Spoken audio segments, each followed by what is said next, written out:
And the prayer will be led by Mr. Aslan MA from the Ministry of Religion Affairs, Republic of Indonesia. Mr. Aslan, please.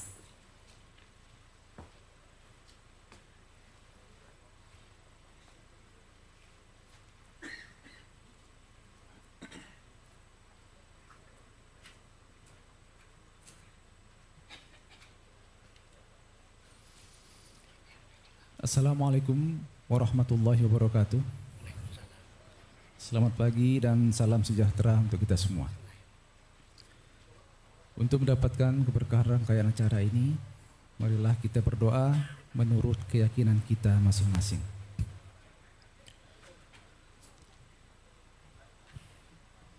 A'udzu billahi minasyaitonir rajim.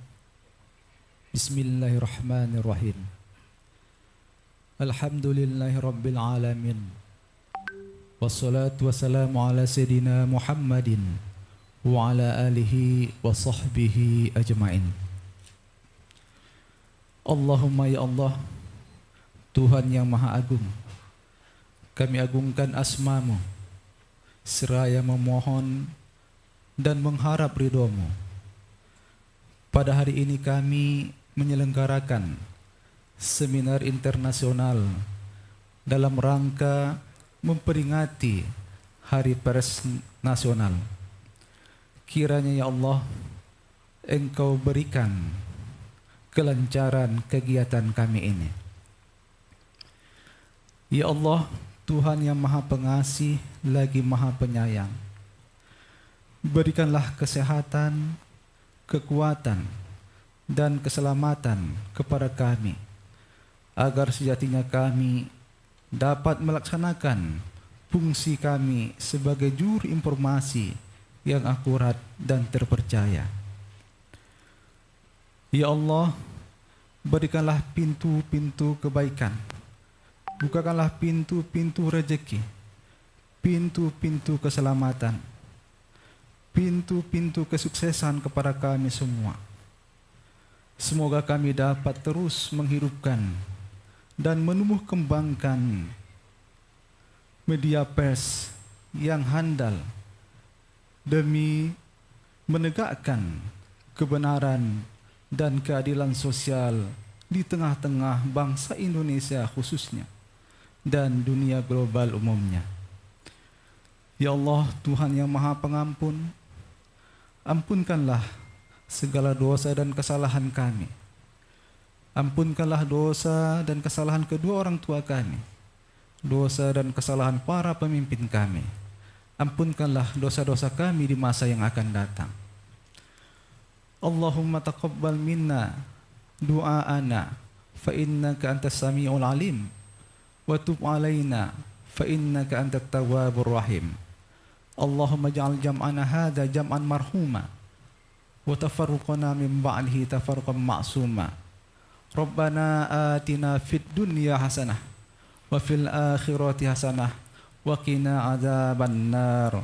Wa sallallahu ala sayyidina Muhammadin wa ala alihi wa sahbihi wasallam walhamdulillahi rabbil alamin. Assalamualaikum warahmatullahi wabarakatuh.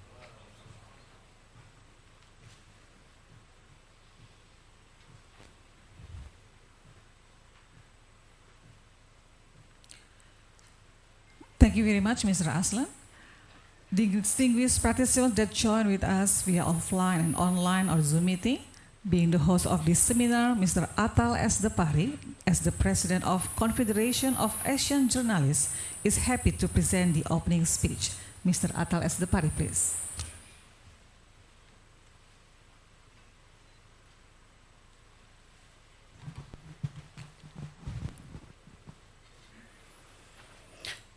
Bismillahirrahmanirrahim. Balam berkicau di pokok akasia, tengok di Tasik berenang angsa. Selamat datang Ismawi Malaysia, mari hidupkan perpaduan bangsa. Ini puisi order by Malaysian. Segar badan meminum jamu. Jamu sehat memaknai usia. Di kota Medan kita bertemu, kota bersejarah, pers Indonesia. Ini sesuai dengan tema. Sungguh cepat larinya rubah, melesat lewat pematang sawah. Teknologi media maju berubah, pers merdeka, demokrasi bermarwah.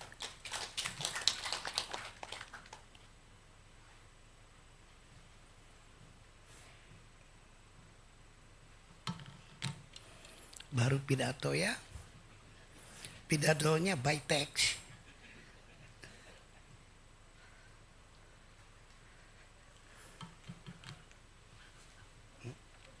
Oh, oke, iya. Assalamualaikum warahmatullahi wabarakatuh. Salam sejahtera bagi kita semua. Yang terhormat Bapak Menteri Komunikasi dan Informatika Republik Indonesia yang diwakili oleh Dirjen Informasi Komunikasi Publik Bapak Usman Kansong lagi dalam perjalanan. Ibu Helena Rea, Head of Project dari BBC Media Action. Oke. Ibu Pravita Kusuma Ningtyas, Senior Project Officer. Rekan-rekan wartawan dan hadirin sekalian. Semangat pagi.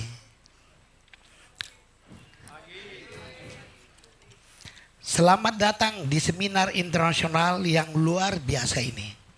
Seminar yang bertajuk Media Massa yang Berkelanjutan dalam Tantangan Digitalisasi Platform Global. Ini nantinya akan membahas mengenai disrupsi yang dihadapi oleh media.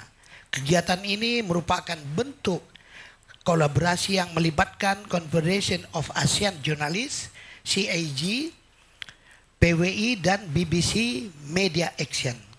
Perkenankan saya hadir di depan forum ini tidak hanya sebagai Ketua Umum PWI tetapi juga sebagai Presiden CAG. Yang pada Oktober 2022 lalu di Bali, saya selaku Ketua Umum PWI menjadi Presiden CAG berdasarkan giliran di antara organisasi wartawan di seluruh negara anggota ASEAN kecuali Brunei. Saya akan mengemban sebagai Presiden CAG hingga tahun 2024 mendatang. Hadirin yang saya hormati, seperti kita ketahui adalah suatu keniscayaan bahwa Indonesia terintegrasi dalam lanskap digitalisasi global. Kita secara fair mesti mengakui Google, Facebook, Amazon, Microsoft, Apple, Alibaba, Twitter, dan lain-lain telah memberikan banyak manfaat pada kehidupan sosial dan ekonomi. Pengembangan ilmu, pengetahuan, dan teknologi, kebebasan berekspresi, ekonomi kreatif, dan bahkan proses berdemokrasi. Namun disrupsi yang mereka timbulkan juga sesuatu yang nyata dan dapat dirasakan di hampir semua bidang kehidupan. Tidak ada sektor yang menghindar dari transformasi digital. Sektor media dan profesi wartawan termasuk yang mesti mempersiapkan diri untuk menerima kebaikan sekaligus mengantisipasi keburukannya.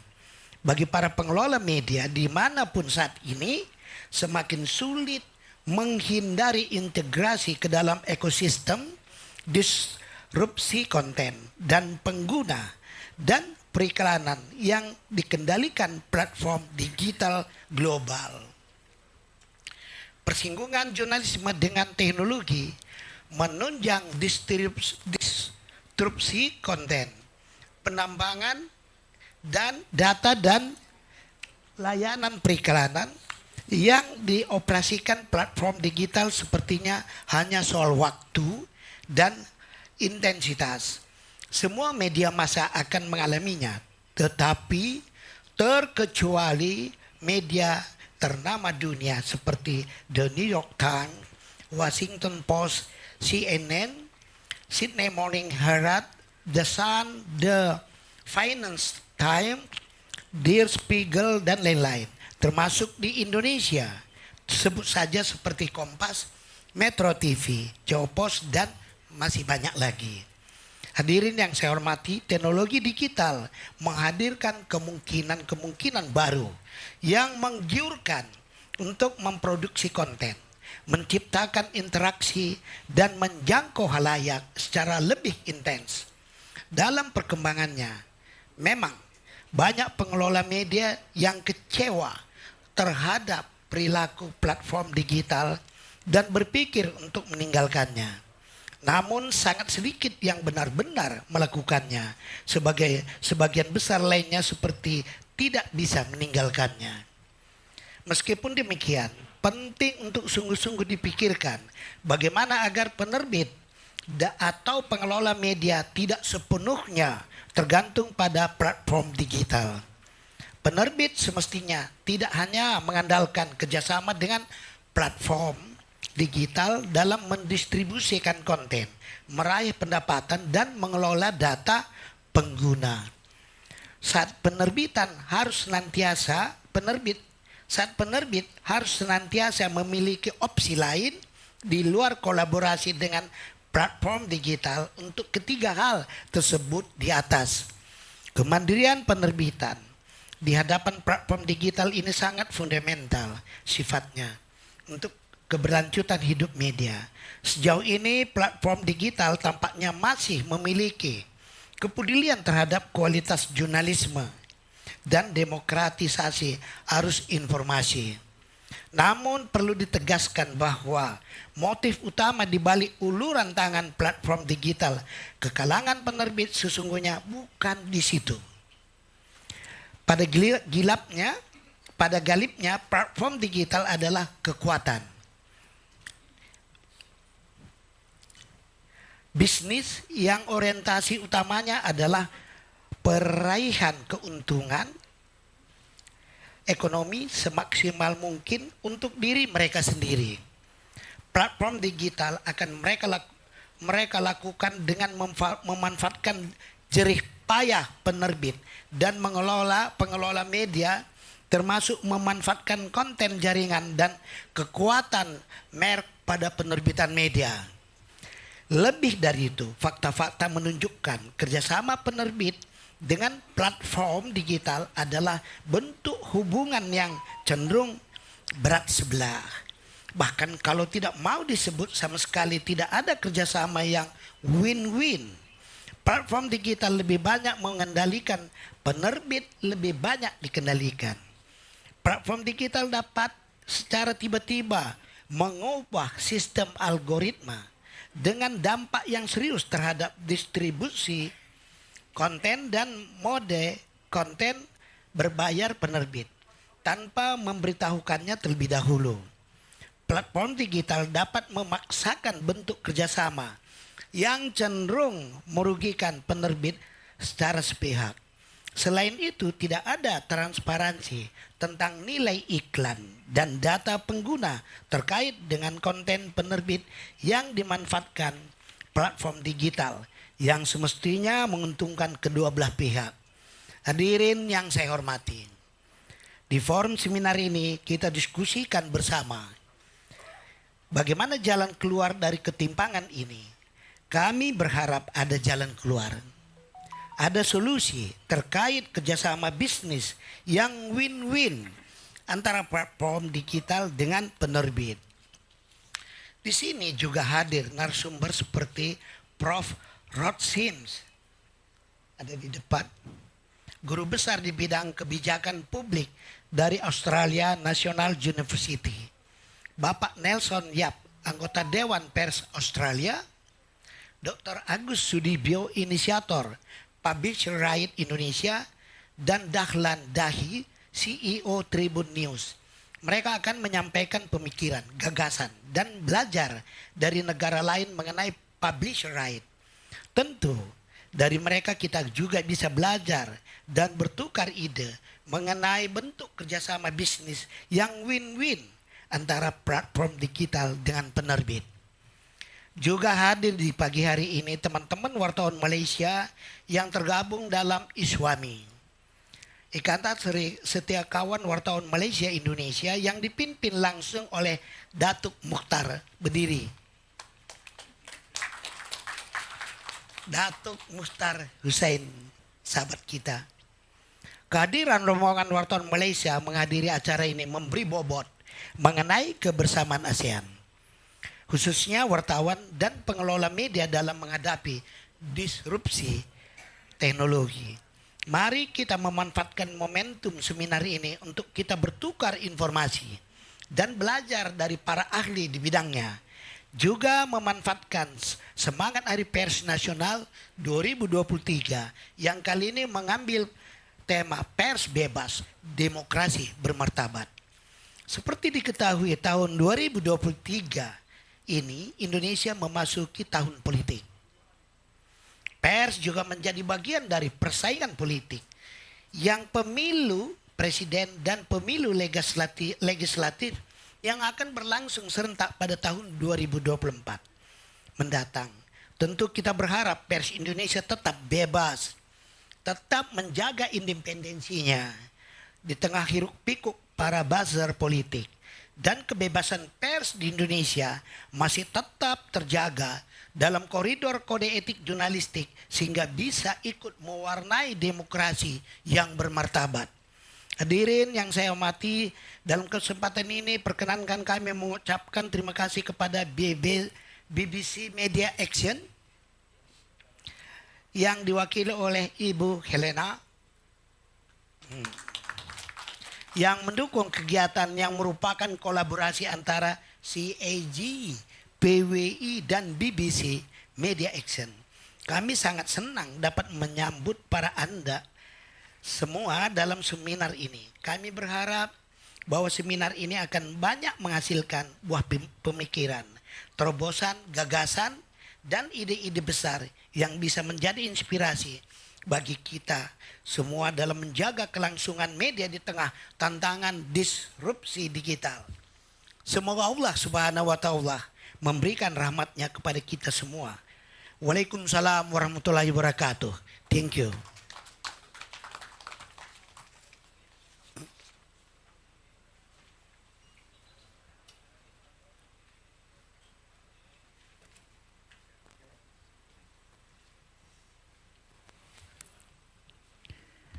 Baik, selanjutnya kami persilakan untuk Bapak Ibu atau Bapak Ibu beserta peserta ya. Baik.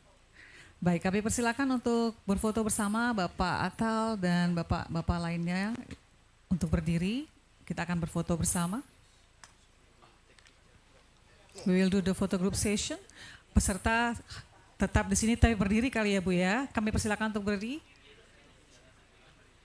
Ladies and gentlemen, would you please stand up because we would like to do the photo group session. Thank you.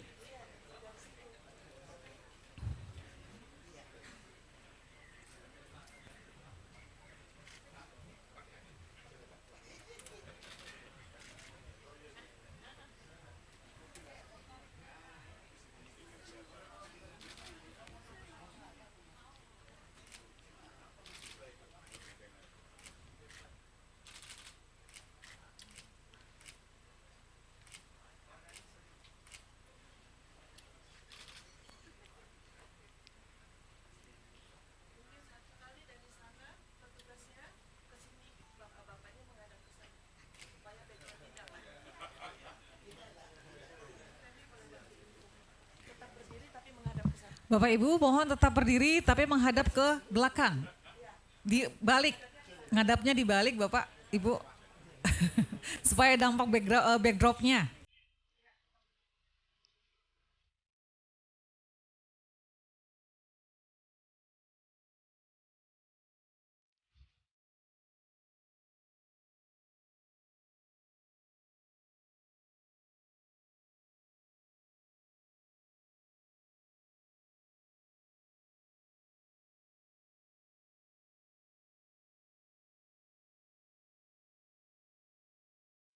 Baik, terima kasih banyak. Dan Bapak Ibu, terima kasih banyak Pak Atal. Satu pantun nih buat Pak Atal sebelum ditutup menuju ke panel discussion. Bapak dan Ibu, satu buah pantun buat Pak Atal. Betik muda dibuat halwa, halwa dimakan enak dirasa. Kalau Pak Atal yang jadi presidennya, si Eji pasti luar biasa. Tepuk tangan buat Pak Atal.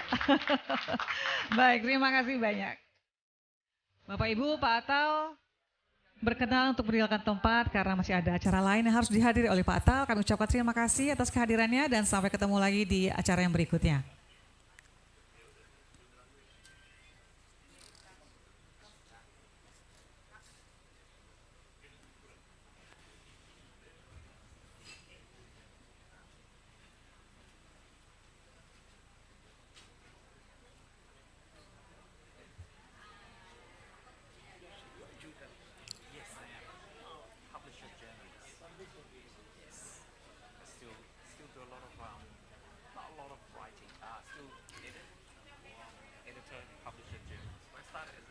Bapak Ibu yang berbahagia, kita akan langsung saja masuk ke acara utama yaitu panel discussion. Ladies and gentlemen, now we are proceeding to our main agenda. It is the panel discussion.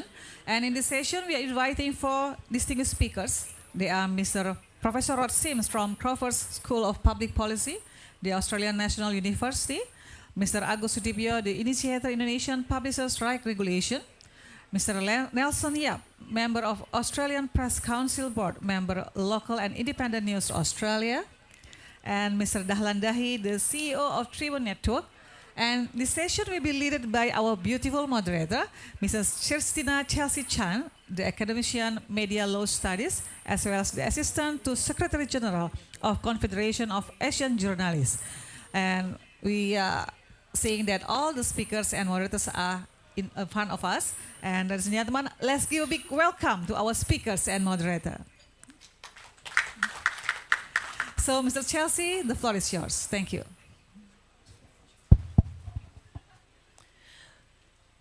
Thank you, Ibu Femi. Good morning to all of you, and good morning to distinguished speakers around me. And allow me to start the session with the information about the list of speakers, of course. As you may know that the initiate speakers, according to the program, before the panel start, it should be the speech from representative of Minister of Information and Communication, in this case, Director General of Information and Public Communication, Mr. Usman Kansong. But we just received news from his staff that he actually on his way to this venue from the University of North Sumatra. So I ask for your kindness that we still can start our panel right now, and when Mr. Usman Kansong arrive, then we will give him the floor for his speech representing as representative of the minister. Will that be okay for you for the floor? Thank you very much. Thank you very much. So I would like to check with our colleague from the IT team to make sure whether Professor Rod Sims already in the Zoom meeting. Does he already, Mr. Sam? Not yet. Okay, no problem. We already informed him that the session will start by 9:30 actually. So it's understandable that maybe he's still in his position to start to join the Zoom meeting, because his current position right now is in New Zealand, specifically in Auckland. So the time zone is very different from Jakarta and Medan time. So we're gonna start with Mr. Nelson Yap, member of the Australian Press Council, but also the founder and board member of Local and Independent News, in this case Lina from Australia. And then we will invite Mr. Agus Sudibyo, Dr. Agus Sudibyo, the initiator of the Indonesian Publisher Right Regulation, which is already with us here. And last but not least, of course, our CEO Tribune Network, Mr. Dahlan Dahi, on my right side. So there will be a session for dialogue or discussion from the floor to the speakers in terms of clarification of their idea, or probably you want to share your point of view. We will start after the panel finish. So please join us until the end of the seminar, and please be in the good spirit when we join this session. So allow me to inform you in terms of the topic, why we choose the topic digital disruption and sustainable media ecosystem governance. For sometimes the Indonesian publishers in the process of having this process to get in touch with the international digital platform to make sure that the product, the quality of their journalism product can be used in a proper and appropriate manner. In terms of business side, there is a problem facing by the publishers in Indonesia, especially because Indonesia have so much, by population, it's more than Australia. Nelson said about that yesterday. And the international digital platform will be very, very eager to keep the market in Indonesia alive, to make sure that the publishers can cooperate with them. But of course, we're gonna hear directly from the speaker's point of view and their experience directly. So just to start with, allow me to invite Mr. Nelson Yap for your session. Each speakers will have 15 minutes, so please make use of the time available. Thank you. Let's give an applause for Mr. Nelson Yap. Thank you.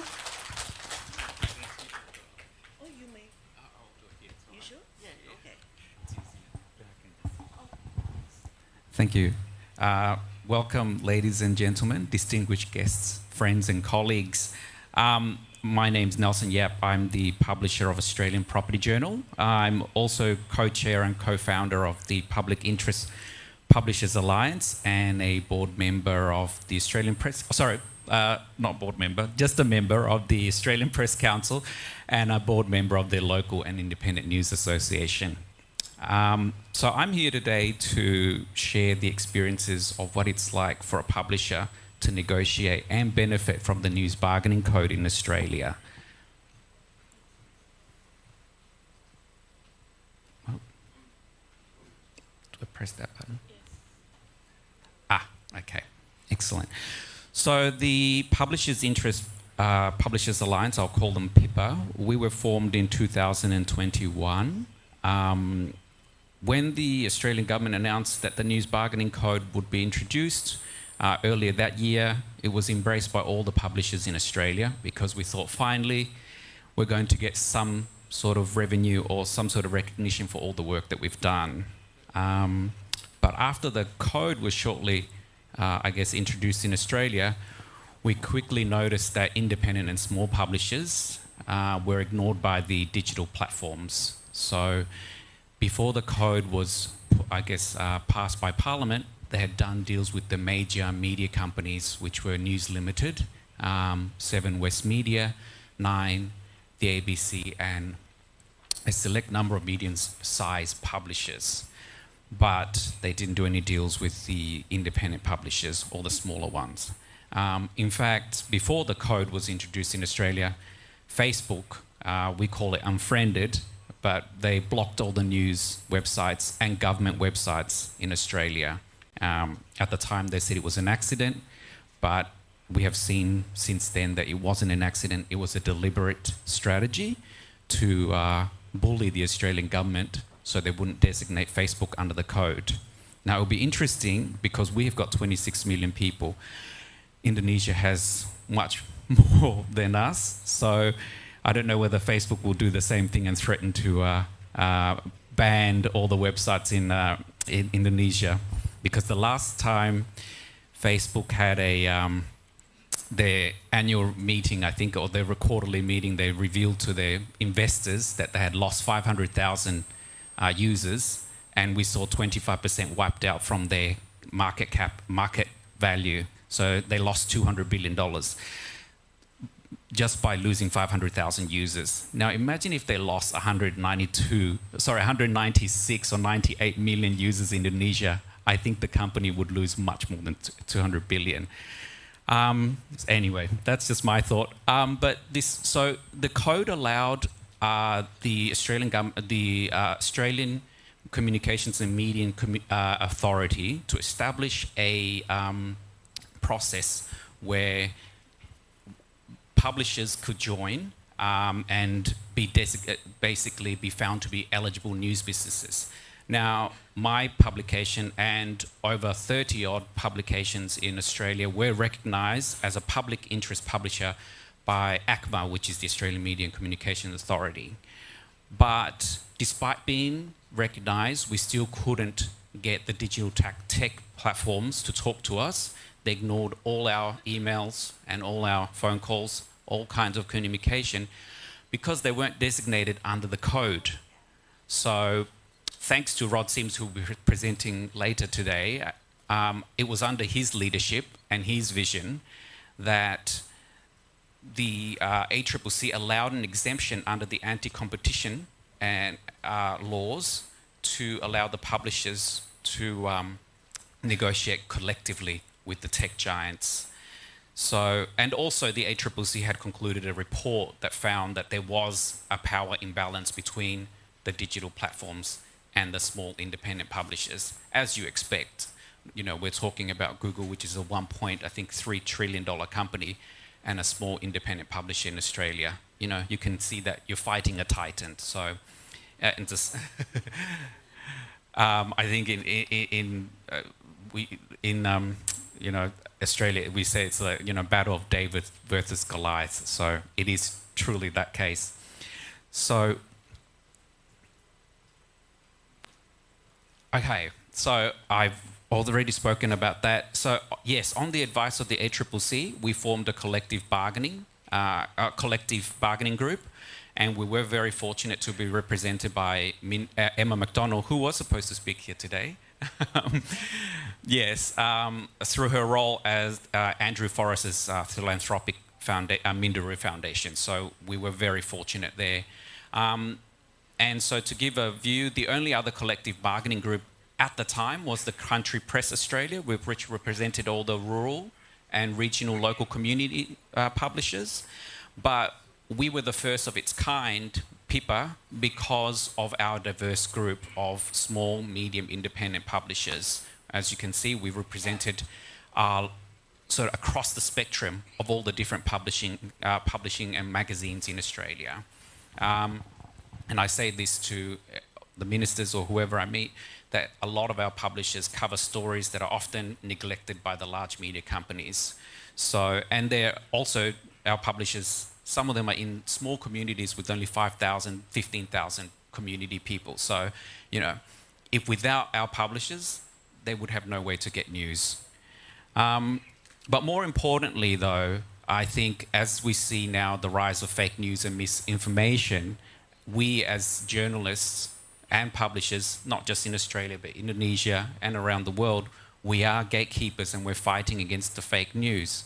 You know, I didn't put this in because I did the research after, but a joint New York University report found that between August 2020 and January 2021, misinformation posts by accounts on Facebook had 6 times more interactions than posts by trustworthy news sources.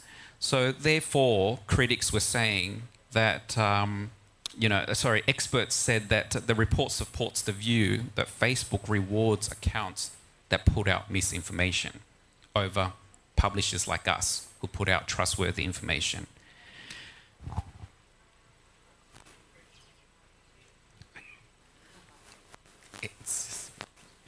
So that's a list. I won't read it out, but that's our list of publishers in our group of 24, as I said. So in August 2022, almost a year later, our 24 publishers were lucky to secure a deal or funding from Google, but Facebook continues to refuse to negotiate with us. And along with us, Facebook has also refused to negotiate with Australia's largest multicultural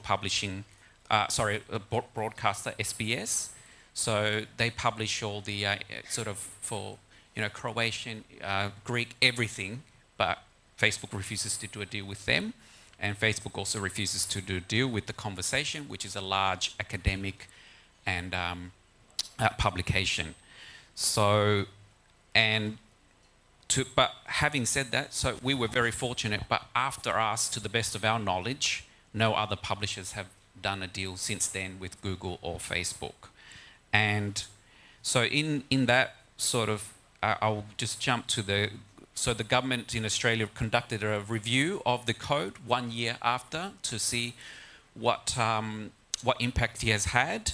But the government decided, despite our lobbying, the government decided that they would not designate Facebook under the code because it requires designation for the negotiation to be mandatory. So the negotiation in Australia right now is voluntary between the digital platforms and the publishers. So in a sense, Facebook did not face any consequences for blocking news in Australia. It has successfully bullied the Australian government, which is very disappointing, into not doing anything.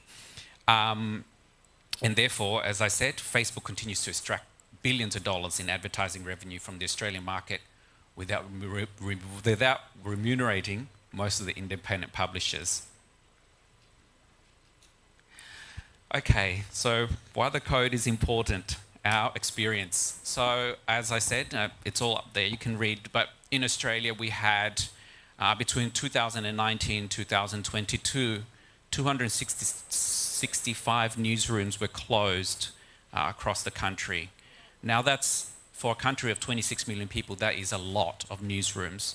And in the last 15 years, we've lost 60,000 jobs in our industry. That's a lot of journalism, a lot of journalists, editors, sub-editors, what have you, anyone working in our industry. So, in a sense, this code, when the Australian government introduced it, was a very critical reform because it has been so long, it has been 15 years of the digital platforms having a free ride of our news and benefiting from our news and making billions of dollars in digital advertising revenue and taking it away from us without giving us anything. We have to employ the journalists, we have to do all these stories, and they just benefit from it. So the code was important to address that disruption that we've experienced. So the lessons learned from us was People's experience. That was my main role in People as co-founder was, we call it herding cats. I'm not sure if you have the same terms in Indonesia or Asia, but it was interesting to try and find as many publishers as possible to join our group to negotiate, because there are so many different publishers of different sizes, different expectations. So that was a challenge.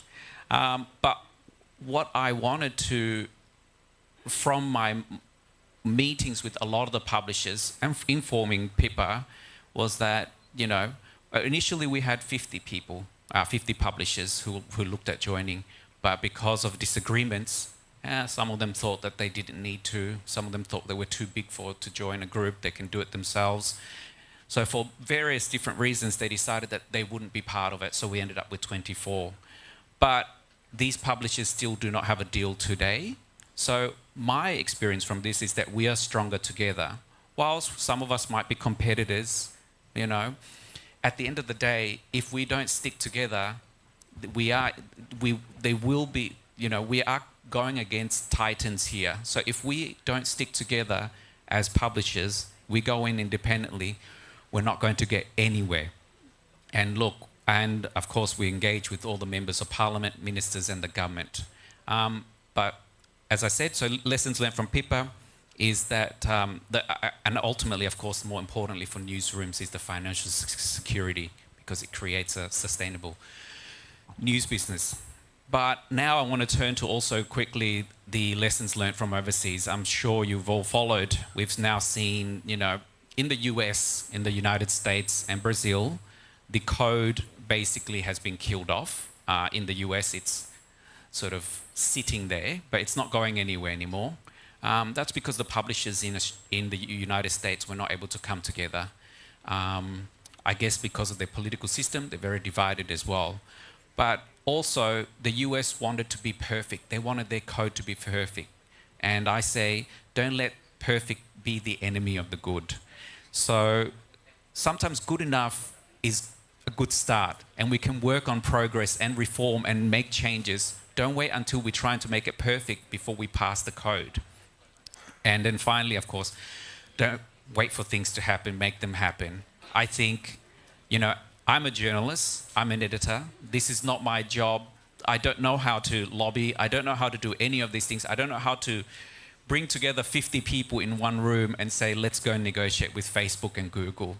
But someone had to do it. So I thought, well, if I don't do it, who's going to do it? No one else. So that's why I started ringing the calls, cold calling all the publishers to try and get them on board.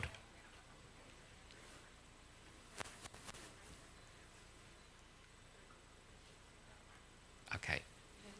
There's a delay. Oops. Oh no. So funding, that's just a quick slide. Yes, so now in Australia, where, as I said again, and Chelsea has mentioned, you know, we are a small population. We have only got 26 million people, so our media companies are smaller than yours. But publishers, large and small, in Australia have benefited from the deals that have been done with Google and Facebook. These multi-year deals between 3 to 5 years and have brought in over $200 million to local news businesses in Australia.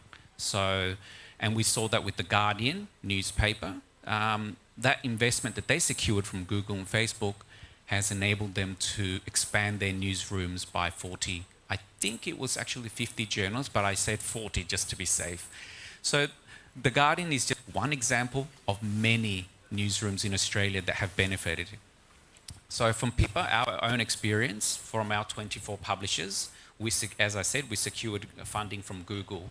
And to their credit, since we have made a deal with Google, we signed our deal with Google, they have recognized our value to their, they have recognized our value to their platform. And we've had a very positive working relationship with Google, which so it should be.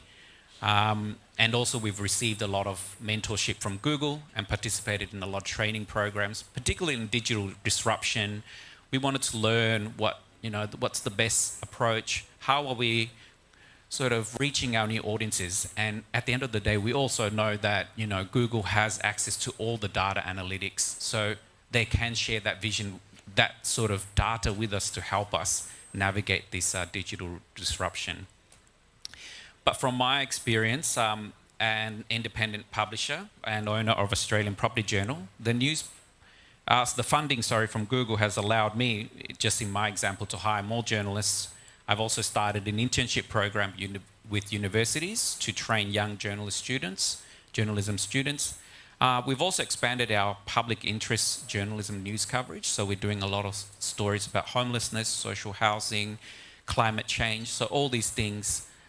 We've upgraded our digital infrastructure, launched new products, and we've also grown our traffic as well. And that's just in the first 6 months. So actually our first 6 months was February the 1st.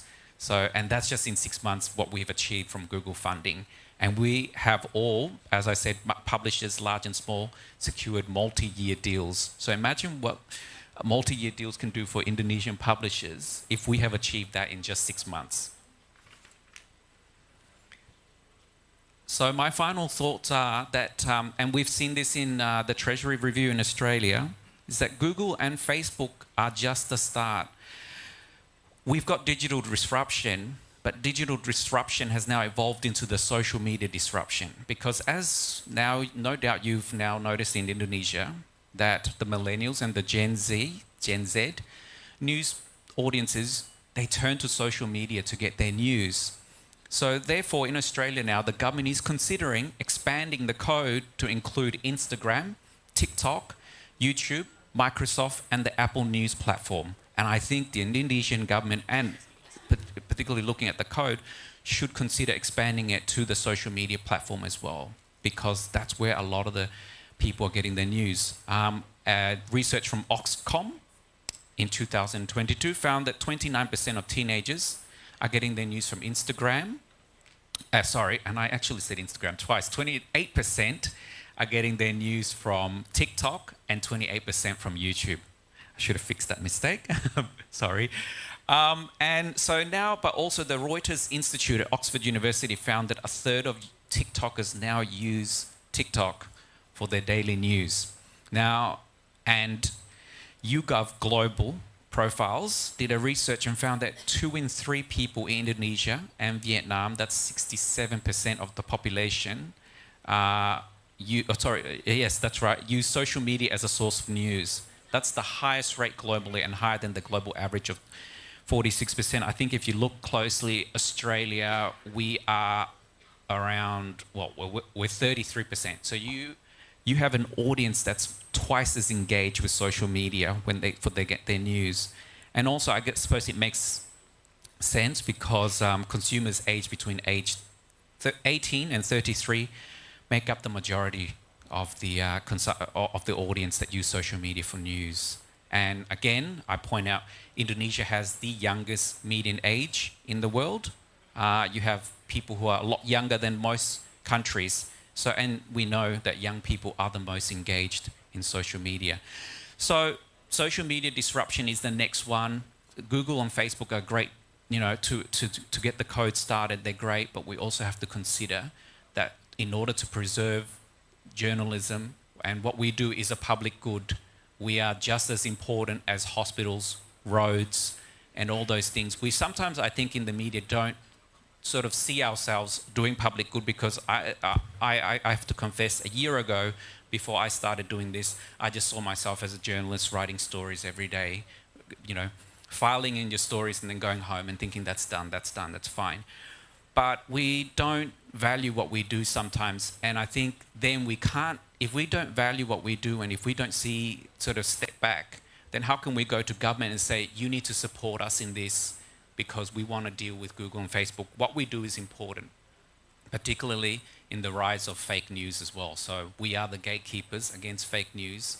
Without us, the government will have to contend with a lot of misinformation and fake news that's on social media. And that will destabilize, and it's not healthy for democracy. So what we do is healthy for democracy. And it is, we are a critical pillar in democracy. Thank you very much. Thank you, Pak Nelson.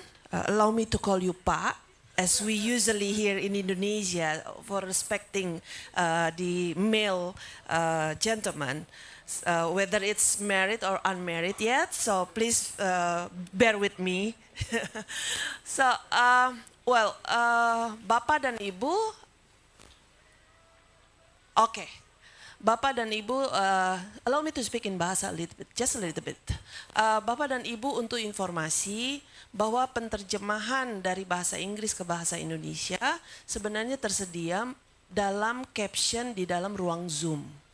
Jadi jika membutuhkan bantuan penterjemahan tersebut, kami persilahkan untuk bisa mengakses dari device masing-masing di link Zoom yang disediakan oleh panitia atau di YouTube yang disediakan oleh panitia.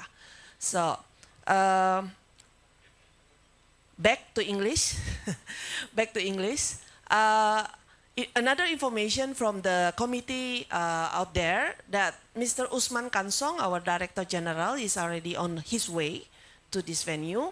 But the traffic in Medan is unpredictable as we experience these 2 days in Medan. So please bear with me too for this and also the speakers.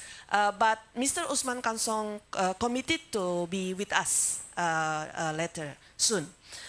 In the meeting room right now, we have Professor Rod Sims. Do we have Sam Oliver? Is he? Yes? Okay. Can you show him in our screen, please? Hi. Hello, Professor Rod. How are you? Okay. One moment. We haven't heard your audio yet. Oh, I'm sorry. Can you hear now? Yes, loud and clear. Thank you very much. So, Professor, just to inform you that we already opened the seminar by official opening. We just finished with that.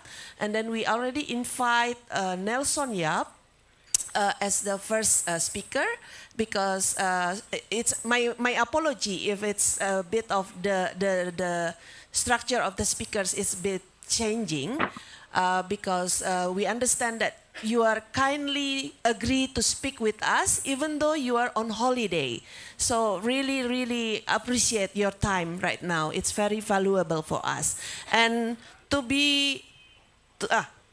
we can see you from our screen in front of us. So you are facing the seminar room right now with about 100 participants. And most of us agree that we can start and still using English as our language for the seminars. And it's being translated to Indonesian in the caption, which is you can also see from your screen in the Zoom meeting. But it's in Indonesian anyway. So you may start speaking in English as you, of course, your native language, and we gonna follow, and the participant will follow also with Indonesian from their devices here. So Professor Rod, let me introduce you that Professor Rod Sims agree with us to speak in this National Press Day conferences, and it's his second participation actually, because last year he spoke with us also in Kendari. He did it during his term as the president of the Australian Competition Authority. And this year, Professor Rod Sims will speak with us as his current academic role, Professor of Cravert School of Public Policy from the Australian National University. But he's currently in Auckland. So we appreciate your time, Professor. So as you may know that the topic of today is still related to the process and the effort from the Indonesian publishers to have the bargaining code and the publisher right to be established in Indonesia. In front of us, publisher owners and also academicians join us, and the government official also with us. So we allow us to invite you for 15 minutes to share your thought about this. Thank you, Professor. Let us applaud him to encourage Professor. Thank you. So time is yours. Okay, thank you very much, and thanks for the invitation to speak. Unfortunately, as you say, it did coincide with me being on holidays, and I have to say I'm not in Auckland. I'm very much to the north, the northern tip of New Zealand, so I hope the internet holds up through this discussion. I thought I'd make a few points and then happy to take questions later on. The first point is that what started the News Media Bargaining Code in Australia was a study done by the Australian Competition and Consumer Commission. The law in Australia is such that when the government directs us to do an inquiry, that gives us powers to get information, compulsorily demand information, and it also requires us to make recommendations to the government, which we did. Now, the study was about digital platforms, media, advertising. We ended up making 23 recommendations, of which one was that there be a news media bargaining code. We did make other recommendations about providing funding to local journalism and a range of other things. So the News Media Bargaining Code was not our only recommendation in relation to journalism, but it was I think our most important one. The reason we made the recommendation for a news media bargaining code was that we could see that, as the previous speaker said so very clearly and very well, the platforms use the content of media businesses to attract people onto their platform, either to answer Google searches or to be on the Facebook newsfeed. When the media companies asked for compensation for this, they were told no. And our view was that there was an imbalance in bargaining power, in the sense that Google and Facebook need media, but they don't need any particular media. They could, even if they had half the media, that would be enough for them. Whereas each of the media businesses did need to be on Google and Facebook. So it was an imbalance in the bargaining power to arrive at an appropriate payment for that content. Google and Facebook said there is no payment for content. The concern we had and the government had was that, again, as the previous speaker just said, journalism is fundamental for democracy. It is a vital ingredient of a well-performing democracy. We don't want the platforms to not make payment, otherwise journalism will decline significantly, and if journalism declines, then our societies will decline.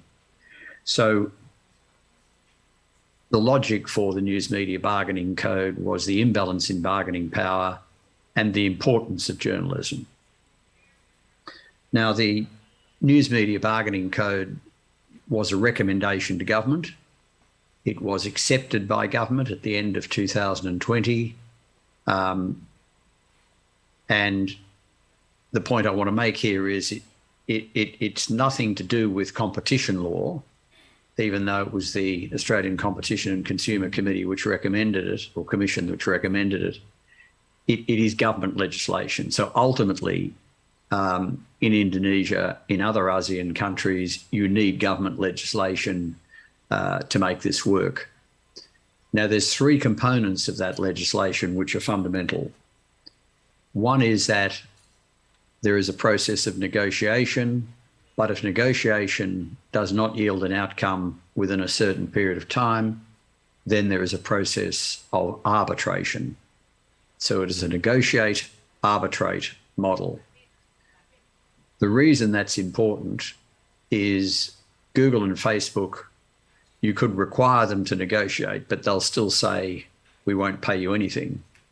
Faced with the prospect that payment might be determined by an arbitrator, that encourages them to do a deal because they'd rather do a deal themselves than have it determined by an arbitrator.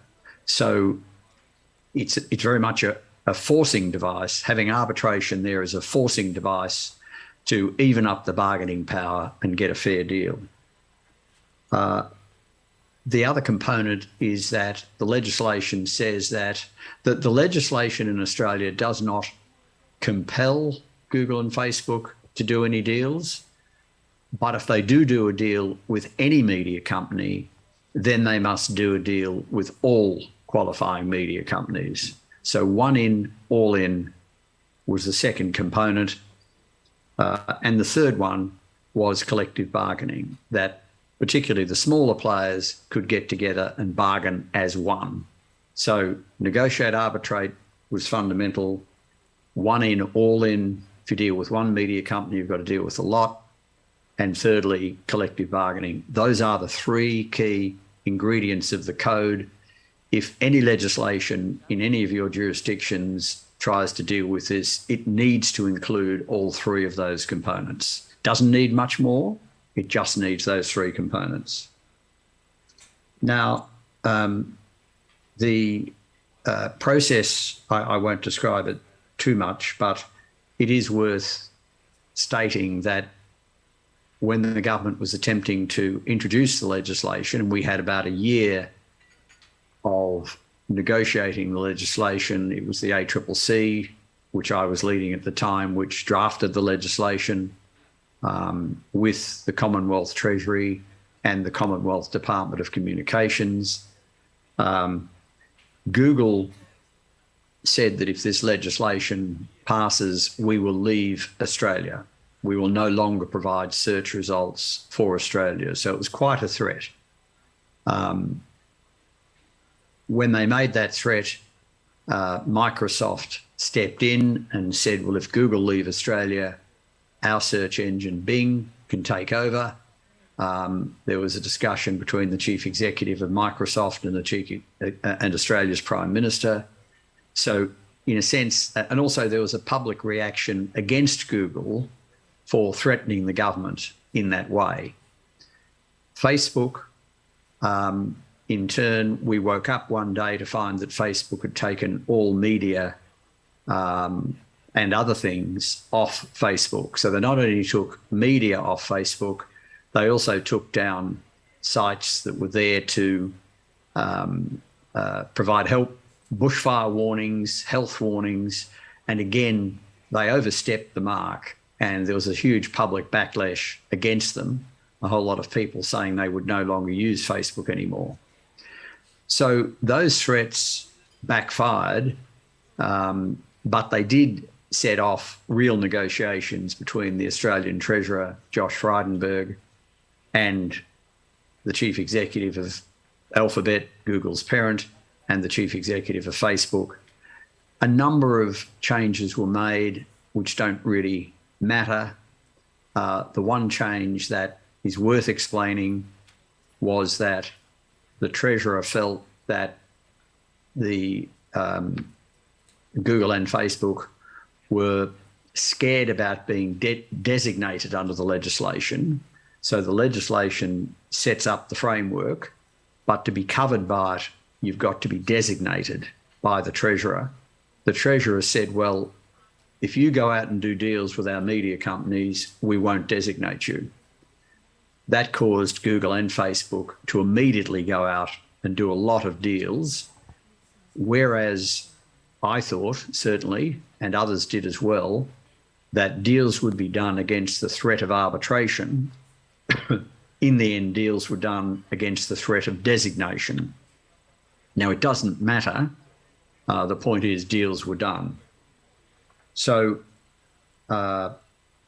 Google have now done deals with essentially all Australian media. There's a few companies that don't have deals, but it is disputed about whether they qualify or not. The companies that clearly qualify have all got deals, and that's very pleasing. So Google has done deals, I think, with just about everybody. The number of exceptions are exceptionally small and may not exist. Facebook did a deal with approximately, I think, media companies that employ about 85% of Australian journalists. As the previous speaker just said, they did not do a deal with Australia's multicultural broadcaster, the Special Broadcasting Service, or SBS.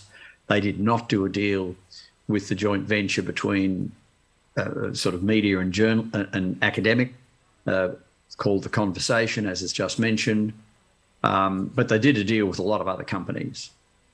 So the result of all that was that Google and Facebook are paying over $200 million per year to Australian media companies. The previous speaker mentioned some of the benefits of that.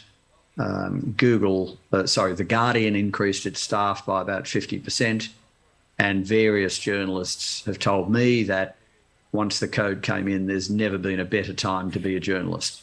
That is, the demand for journalism services has gone up massively. So it's been very successful, a lot of money paid. Now, there's a couple of criticisms that have been made internationally about the code. One is that it just deals with, it just benefits the large players, not the small ones. That is simply not true. Google have done a deal with, as I say, just about everybody. Facebook with about 85% of the media landscape. But deals have been done with large and small players. In my experience, the smaller players got more money per journalist than the larger players. Now, that's not going to be always the case, but it's certainly largely the case. It's been a very successful process. It's now being followed in Canada, where the legislation is now being reviewed by the upper house of their parliament. I spoke to the lower house. It's now before the upper house. So I'm very confident that there'll be a news media bargaining code equivalent in Canada. I think there's a good chance there'll be one in the United Kingdom. They're due to pass their legislation next year. It's broader legislation, but once it's passed, it allows for a news media bargaining code. So they're the two most likely places. Obviously, I'm heartened by the fact that Indonesia is actively considering it, and I hope other countries in ASEAN will consider it. As the previous speaker said, the opportunity looks as if it's lost in the United States, although I'm going there late March, early April, and hoping that it can be revived, but we will see. The main lesson, I can only repeat what the previous speaker said, what made the code, what got the code into legislation, what made it so successful was the media worked together. All Australian media pretty well backed the code. Even newspapers to the right and to the left of the political spectrum, they joined together and lobbied the government to get the code, and with the code in place, then deals were successfully done. Now, those deals are in place for 3 to 5 years. There is provision under the legislation, which the previous speaker again said, for the code to be extended to other platforms. That would require further consideration. We have a new government in Canberra at the moment, and it's got a lot of priorities.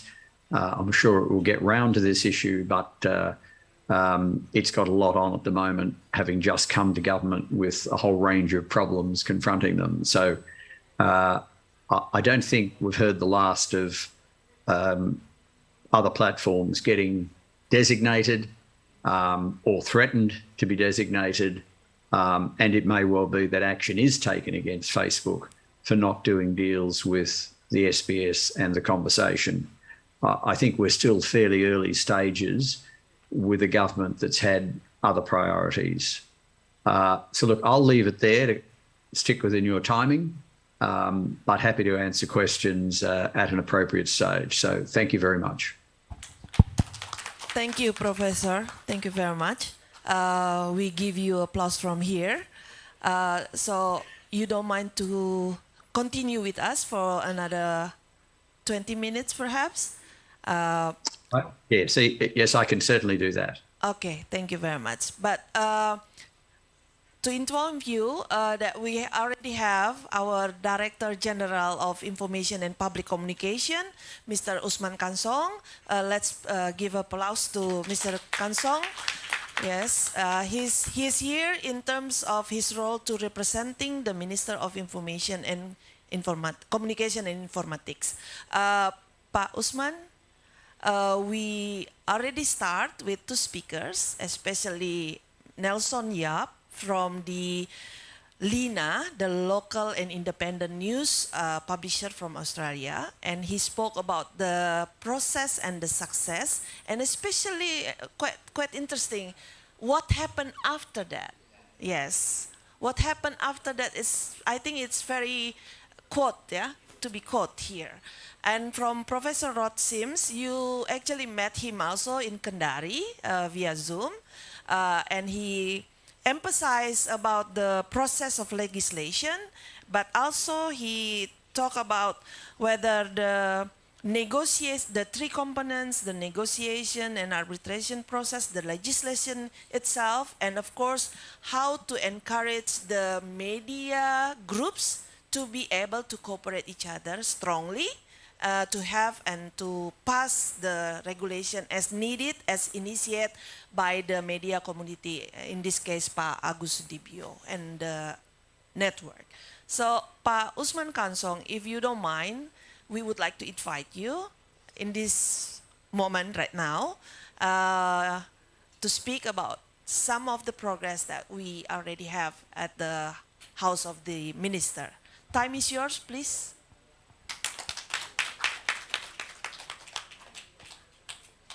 To inform you that we use the English, but you may speak in Bahasa. The translation is available at the caption of the Zoom meeting. Thank I you. will speak in mixed languages. Okay. The translator, please be informed that Mr. Usman Kansong will speak mix English and Indonesia, and especially maybe Medan language also. So be aware. Thank you. Okay, thank you very much for this occasion, for this chance to speak on what is the progress of the legislation or regulation of the publisher right. Cominfo, the Ministry of Communication and Informatics, has just submitted the draft of a presidential decree on publisher right or negotiation code in terms of Australia, like Rod Sims said earlier. And we are waiting for the response of the president. We have to submit the draft.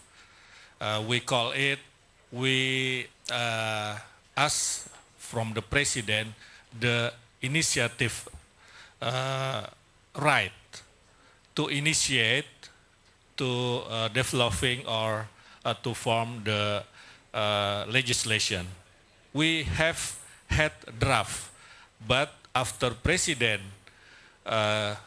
give us the initiative right, we will discuss again. We will discuss more deeply about the substance of the publisher right. Let me inform you that there are two substance of the publisher right regulation. The first is that the platform must cooperate with the media in Indonesia in term when the platform want to deliver the news in their platform from our media. They must cooperate.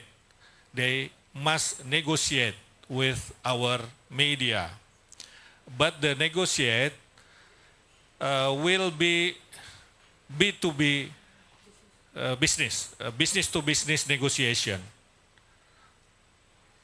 And the second, we will have such a body, such a controlling body to watch, to control the, to see the negotiation between the platform and the media. The body will mediate if there is a dispute, if there is a dispute between platform and the media. And it is okay also if the platform and the media use arbitrage mechanism via BANI. We have BANI here in Indonesia, Badan Arbitrase Nasional Indonesia. And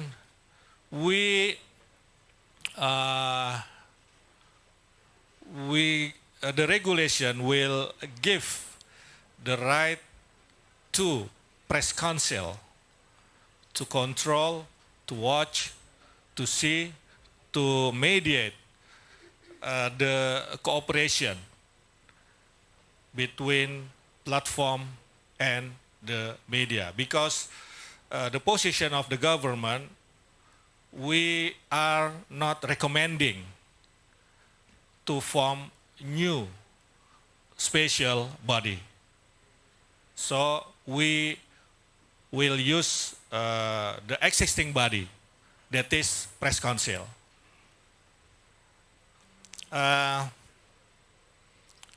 I agree with Rod Sims that this legislation, this regulation needs the working together, the cooperation amongst the media. The media in Indonesia and the government should be united. Should be united. We don't want in government that there is a dispute or there is differences opinion between amongst the media in Indonesia. So we should unite here if we want to regulate the platform. And the position of the government here that we have press freedom here in Indonesia. So we will regulate the economic aspect, not the press or journalism aspect. That's the first. And the second, we regulate, we govern the platform, not regulate or govern the press. Yeah, because we have press freedom here. We off in HPN 9 February, in next 2 days, the president in his speech will respond the draft of regulation that we have just submitted to the president. That's all. Thank you very much. Thank you, Pak Usman Kansong, for your brief information on the update of the progress from the minister's side. Next, directly we invite Mr. Agus Sudibyo, Dr. Agus Sudibyo, to present his thought. Thank you. And next, after that, we will invite Pak Dahlan Dahi. Thank you.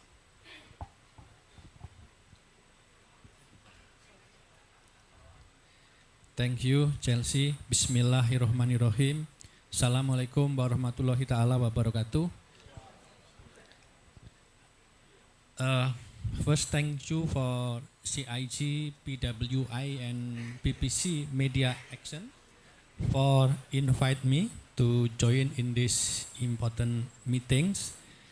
And it's really nice to meet all of you, especially colleagues from other country in Southeast Asia region, especially from my friend from Malaysia, tepuk tangan,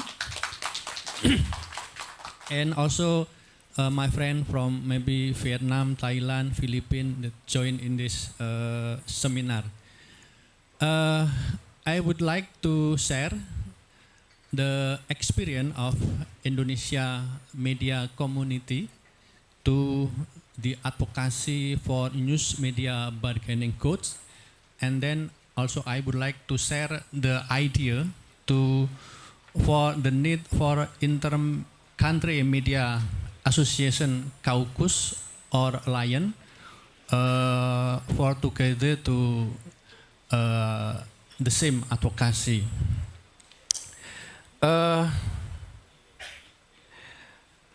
As we all know that the main problem in media industry now is the monopoly by the giant global digital platform. I don't know the exact situation in each country in ASEAN region, but if we refer to the context of Indonesia today, the monopoly of global digital platform company happen at least in 3 levels. First, around 80% of news distribution in Indonesia is controlled by Google and Facebook. This duopoly also grab around 75% digital advertising expenditure in Indonesia. And they also monopolize the processing and also utilization of user behavioral data. Even though they use publisher own news content in mining that user behavioral data, they refuse to share the data to publisher. If publisher need the user behavioral data, they still have to buy to Google and Facebook. Even everybody know that Facebook, Google mining user behavioral data use the content of publisher. I think it's not only Indonesia problem, it's a problem in every country.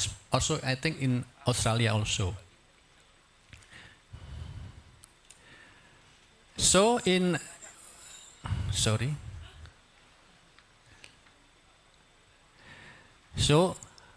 in this context, I think 2 years ago, media community in Indonesia, Indonesian Press Council, Indonesian Media Association, Journalist Association together established what we call Indonesia Media Sustainability Task Force. Indonesia Media Sustainability Task Force. And this task force tried to initiate the drafting and the advocacy of Indonesia News Media Bargaining Codes, which refer to EU Publisher Right and the Australian News Media Bargaining Codes. But it's important to know that this code actually not designed as a hostile gesture against the global digital platform or to undermine their positive contribution. Rather, it is an initiative to create two-way value exchange or to realize the mutually beneficial relationship between news publisher and digital platform. And in the draft that submitted by task force to government, this bargaining codes set up the obligation of digital platform company to negotiate in good faith with Indonesia publisher regarding first the economy value of publisher content that they use or monetize, and the second fair and transparent profit sharing in digital advertising schemes involves both parties, And third, sharing of user data generated from the use of publisher own news content by digital platform company. The code also obligate the digital platform company to ensure that the news content they distribute and monetize is in accordance with the Indonesian press law and the journalistic code of ethics. And also to make sure, it's very important, I think Pak Dahlan will share the idea about it also, to make sure that their algorithm system is supporting the preservation of local value, diversity of perspective, and multiculturalism principle in Indonesia. So we also talk about how we govern the system of algorithm in some national entity. I believe, and I think, as we all know, that in order to carry out the journalism, social function, and democratic function properly, the mass media must be economically sustained. The mass media must be strong enough as business entity. So the ultimate goal of bargaining codes actually not only how to help media in dealing with digital disruption pressure. The ultimate goal, I think, is how to creating media ecosystem that is conducive for realization of good journalism, civilized media public sphere, and for maintaining the contribution of the mass media to the democratic process in Indonesia in much broader scope. But we believe that to realize the news media bargaining code, also how to build balanced fair system for negotiation with global digital platform, media community in each country cannot walk alone. If we walk alone in this field, we will always facing David versus Goliath struggle between the giant global digital platform. So we must build network, and therefore we need to establish a kind of caucus or alliance of the media association in ASEAN region, and together fulfilling media sustainability principle in this region. This is the idea that we try to offer to all of you, to colleagues from different countries in ASEAN region, because we will be stronger and have better position in bargaining with the giant global digital platform if we establish this kind of caucus or alliance. I think this is the idea that I want to share to you, and hopefully this will be meaningful and useful in this seminar. Thank you. Thank you, Dr. Agus Sudibyo. The process of the advocacy and the purpose of the ultimate goal together among the ASEAN Journalists Association and Journalist Organization to have this idea to be happen at the end. Pak Dahlan Dahi, time is yours. Yeah, thank you very much. Can I help myself? This.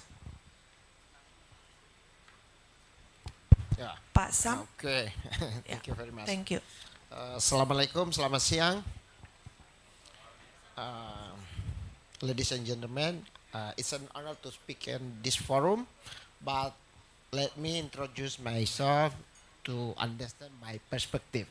I think this is important. I am CEO of Tribune, which is a media network that have 40 offices across Indonesia, and I work as a journalist. So local journalist as yours, but I am a little lucky that I work as a journalist for almost 30 years now. I work as a journalist 19 years, yeah, in local newspaper. It's okay. So second, I want to put in the context. So Australian News Bargaining Code is about the relation between publisher and platform in business side. So it's about revenue share, which is also important since I believe that media can do the main role as a fourth pillar of democracy when financially, businessly, they are strong. So we have to make the media strong so they become do their role as an important part to build the democracy. But I think it's not enough. We should also look at how algorithm are impacting our life. Since it's also important. It's not about money, it's not about profit and loss, but it's about the public's prosperity. That would be my point. Can you help me to... okay. Please run the video. I think the slide says video. It's okay.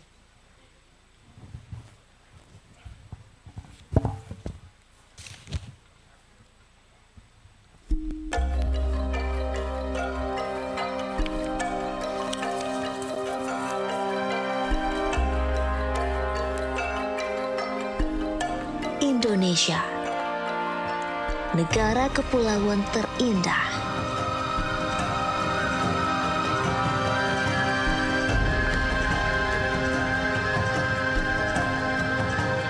Beragam suku, bahasa dan cerita unik penuh makna.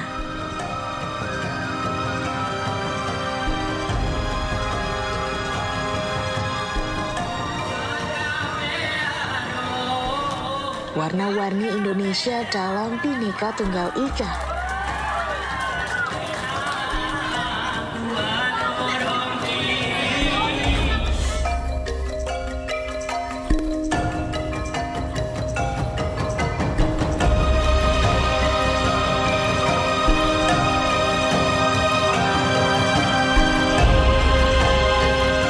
Kami terus tumbuh menjadi mercusuar di negeri 1001 cerita.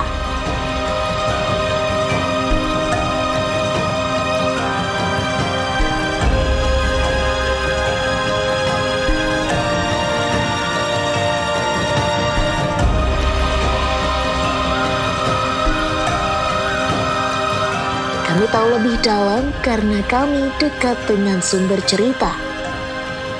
Kami unik sebab kami menghadirkan 1001 cerita lokal untuk Indonesia. Kami adalah representasi keberagaman sudut pandang untuk tetap menjadi Indonesia. Tribun Network. That's a clip. So, thank you very much. It's the face of Indonesia. It's not the shopping mall, which is the face of Indonesia. It's a traditional market. It's the heart of Indonesia. You can find this perspective if you go deeply to find local perspective. That's why we see Indonesia, which is diverse in ethnicity, culture, and religion. It's a beautiful Indonesia that make Indonesia Indonesia. Next slide. So I think that's summarized about the. Okay, this is Tribune Network. So Nelson from Aceh in the left side, flight to Papua, I think took like 5 hours. Yeah, it's the same you fly from Melbourne to Hong Kong. Yeah, right. Yeah, that's Indonesia. Okay. Okay, we start with local newspaper 35 years ago. 35 years, I think it's important because media could only sustain if they get trust from the people. If the media become a trusted partner to develop the society. I think that's important things. Second important things that since we employ local journalists and local editor on ground, then we empower local culture from Aceh to Papua. And the most important thing, we preserve local values. I think this is a big thing. How to still have a local character as an Indonesian, at the same time, we consume the global media through our global village. Yeah, I think this is important. So, however, yeah, as if it's happening in media industry. So, who take the control? This one or? Yeah, okay. Look, this is a scheme. I just want to simply explain this. So, wait a minute. Okay.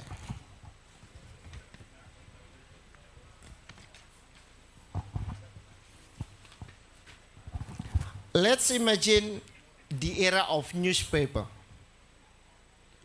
where the digital social media and Google are not so powerful like nowadays. Okay. I want to emphasize that journalists works to find and to process information and to publish them to the public. Editor process the news and decide what news, in what angle, for the public. My point is, the editor has the power to decide what public should remember and what should be forgotten. Yeah. Editors are responsible for building a good and healthy society. Fortunately, the editor's immense power is guided by press ethics, press law, and one more thing, local values. It's all ensure the editor works for the public, for democracy, and protect the local values. Okay, and then, this is our word. Next slide. Okay. Pasam, next slide, please help. This is our word now, the digital. Look at the red sign. Technology, algorithm. Behind the technology, there is a system. Yeah, we call it algorithm. So, when shifting occurs, the editor extraordinary power pass to algorithm. So now the editor is algorithm. Since 70% of website audience coming from the platform. So actually the editor, the real editor is technology, the real editor is algorithm. The algorithm determines what the public should see and forget. Just same the power with the editor does. The big problem is the algorithm works on a global scale for all ethnic groups and all religions. Global society through algorithm proceed the same direction, forming a unified global village. I discussed with with my friend in a global tech company. I introduced this perspective and he told me, leave algorithm to the user, to their behavior. Since you know, the user, the content, the raw material, it's a raw material for digital tech company. And it is free. That's Australian news bagian encoded. Ask, please pay. This is our raw material. You should pay. It's not free. Yeah, it's a gold. It's a gold mining, okay? But leave algorithm to user, to their behavior, and let algorithm work to provide content and news that are relevant to them, actually causes a big problem. It looks democratic since you have you hand over the power to user, not to the media. But here is at least two problems. One, what if there is human intervention in tech company to remote content? Who control them? This is happen. If the government body or some figure in the political private that's strong, they can ask platform to take out some of content. It's happened also in our world as a publisher. But it's all work in the backstage. Nobody responsible, nobody know. Okay. Second, what if the algorithm which work with the amount and the quality of engagement move in a direction that actually destroys society and civilization? Who control them? That's the point when the editor or when algorithm take over the power of human editors. Next. The contrast is there, not here. So that's algorithm, then it's a human editors, okay? Next, please. Okay. Here is my big question at this forum. Who watch, who control the guys, the men behind algorithm? Since algorithm decide of what public would see and forgotten, who control them? Is Indonesia legislation, Indonesia president, Indonesia parliament, or should Malaysia parliament? Or should United States parliament? Who control these powerful guys? And who know them? Any of you know who is the man behind the algorithm? I want to state my important point. Okay.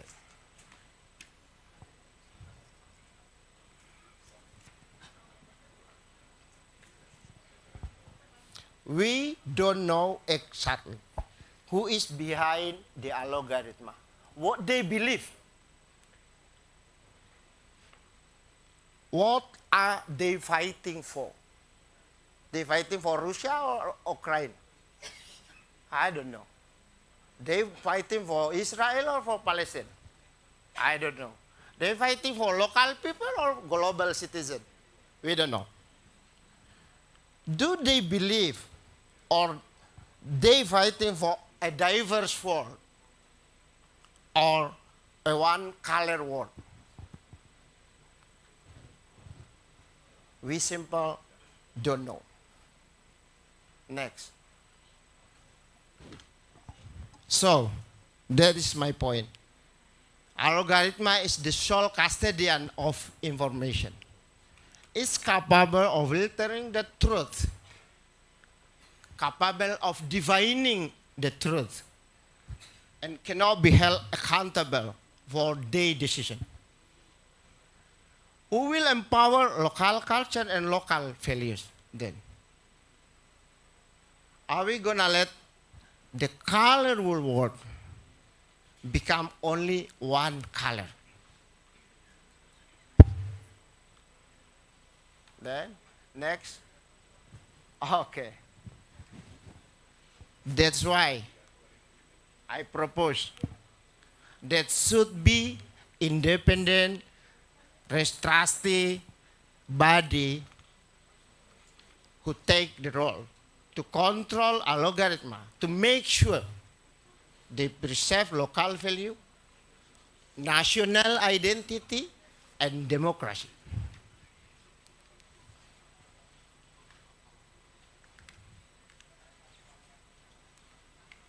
Because we want to pass on a diverse world to our future generation. And hopefully, the algorithm also work in the same direction. I close this presentation with, I think this is the famous quotation. Imagine the power of algorithm. And I think all of us remember the English historian named Lord Acton. Power tend to corrupt. Absolute power corrupt absolutely. Thank you. Thank you, Pak Dahlan, for your presentation in terms of making sure that the local value still be there with us, even though the AI taking so much. It's not about money at all. Yeah. Well, let's big applause to the speakers here first, and I want to check with the Pak Sam Oliver. Do we still have Professor Roth in the Zoom room? Yes. Pak Roth, Professor Roth, we are finished. We finished with the presentation now, and would like to open the session for comments and question answers. I hope you still with us and willing to take one or two questions from the floor here. And I would like to directly open the floor right now. If there is comment or questions from the floor right now, from the right side, middle side, the left side. Do we have hands up to raise questions? Okay, one from the left side. There is a lady, and then one from the right side.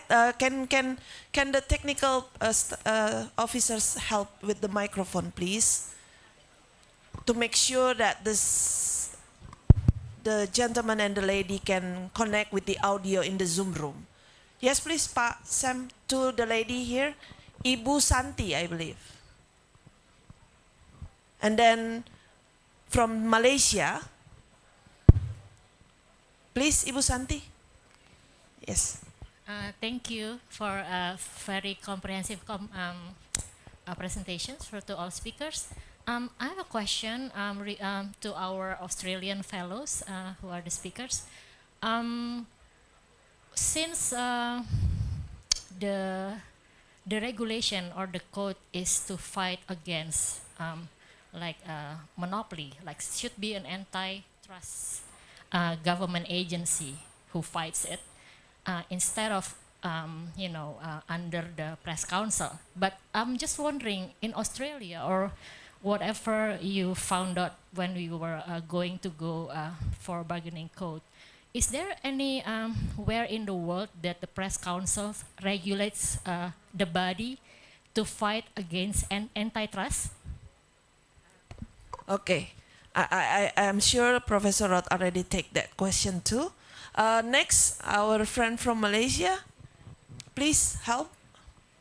Thank you. Oh, Ibu Noni, thank you very much for your help. She is our journalist. Okay, my name is Chamel. I'm from Malaysian Press Institute. Press Institute. I've got a question for Nelson Yap. you mentioned that the Australian media earn about 200 million US dollar per year. AUD, Australian dollar, sorry. Australian dollar per year.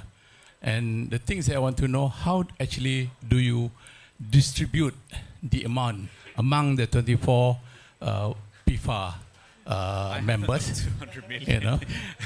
And also a question to Prof. Agos. I think you highlighted a very good idea in terms of ASEAN, how ASEAN collectively can negotiate with the technology big company. But do you have the legal framework to do that?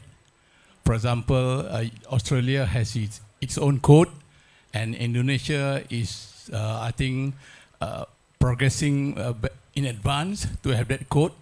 We in Malaysia is still, we don't have discussion about creating a code, but maybe after this seminar, we will suggest to the industry and the government as well, so that the code can be put in place and have legal standing, so that Malaysia with a population of 30 million people, Australia has about 26. So we are in the position to negotiate with Google, Facebook, TikTok, and the rest. And I think it is important that, according to Prof. Sims, that designation must be included in the code. Perhaps Prof. Rod Sim can reinforce the point so that we can take home whatever we can take, so that we can have the same maybe legal framework in Malaysia. Thank you very much. Thank you. Do we still have one from the middle table? No? Okay, for now. Professor Sims, we have questions raised to you.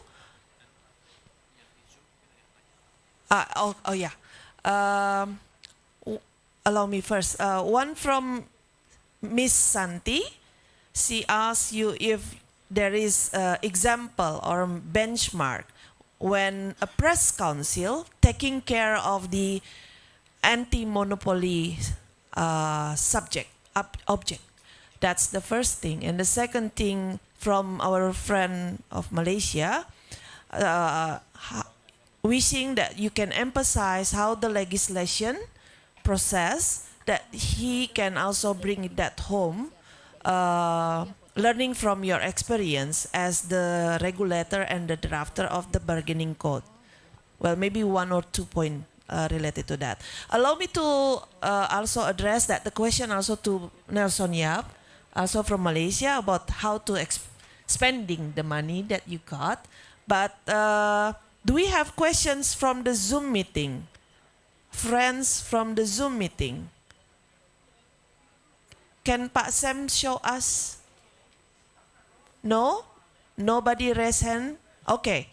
Well, if there is later on, please inform us, Pak Sam. Thank you. So, Professor, time is yours, please. Okay, can you hear me all right now? Yes. Okay, so the Press Council in Australia does not have a role in the code, but and really there isn't much role for, well, there's role for two regulators in the code. Our media regulator, called the Australian Communications and Media Authority, it registers media organisations to be eligible to participate in the code, and then it chooses a panel of arbitrators who would arbitrate if called on to do so.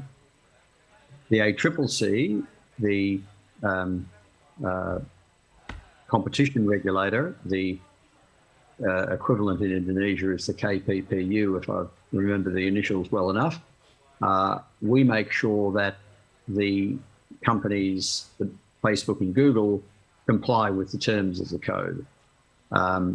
So if they were not to negotiate if they were not to accept the arbitration, then we could take them to court and there would be huge penalties attached to them.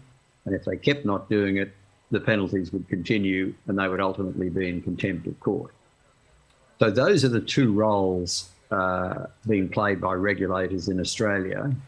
The Press Council in Australia does not have a role. As I mentioned earlier, Facebook and Google decided to do deals without being designated to avoid designation. So none of those provisions were ever needed, but the objective was achieved in the sense that deals were done, and the only objective of the code was that deals were done between Google and Facebook on the one hand and media businesses on the other. Now, in terms of the second question about how was the money distributed, it was negotiated by each media company or groups of media companies.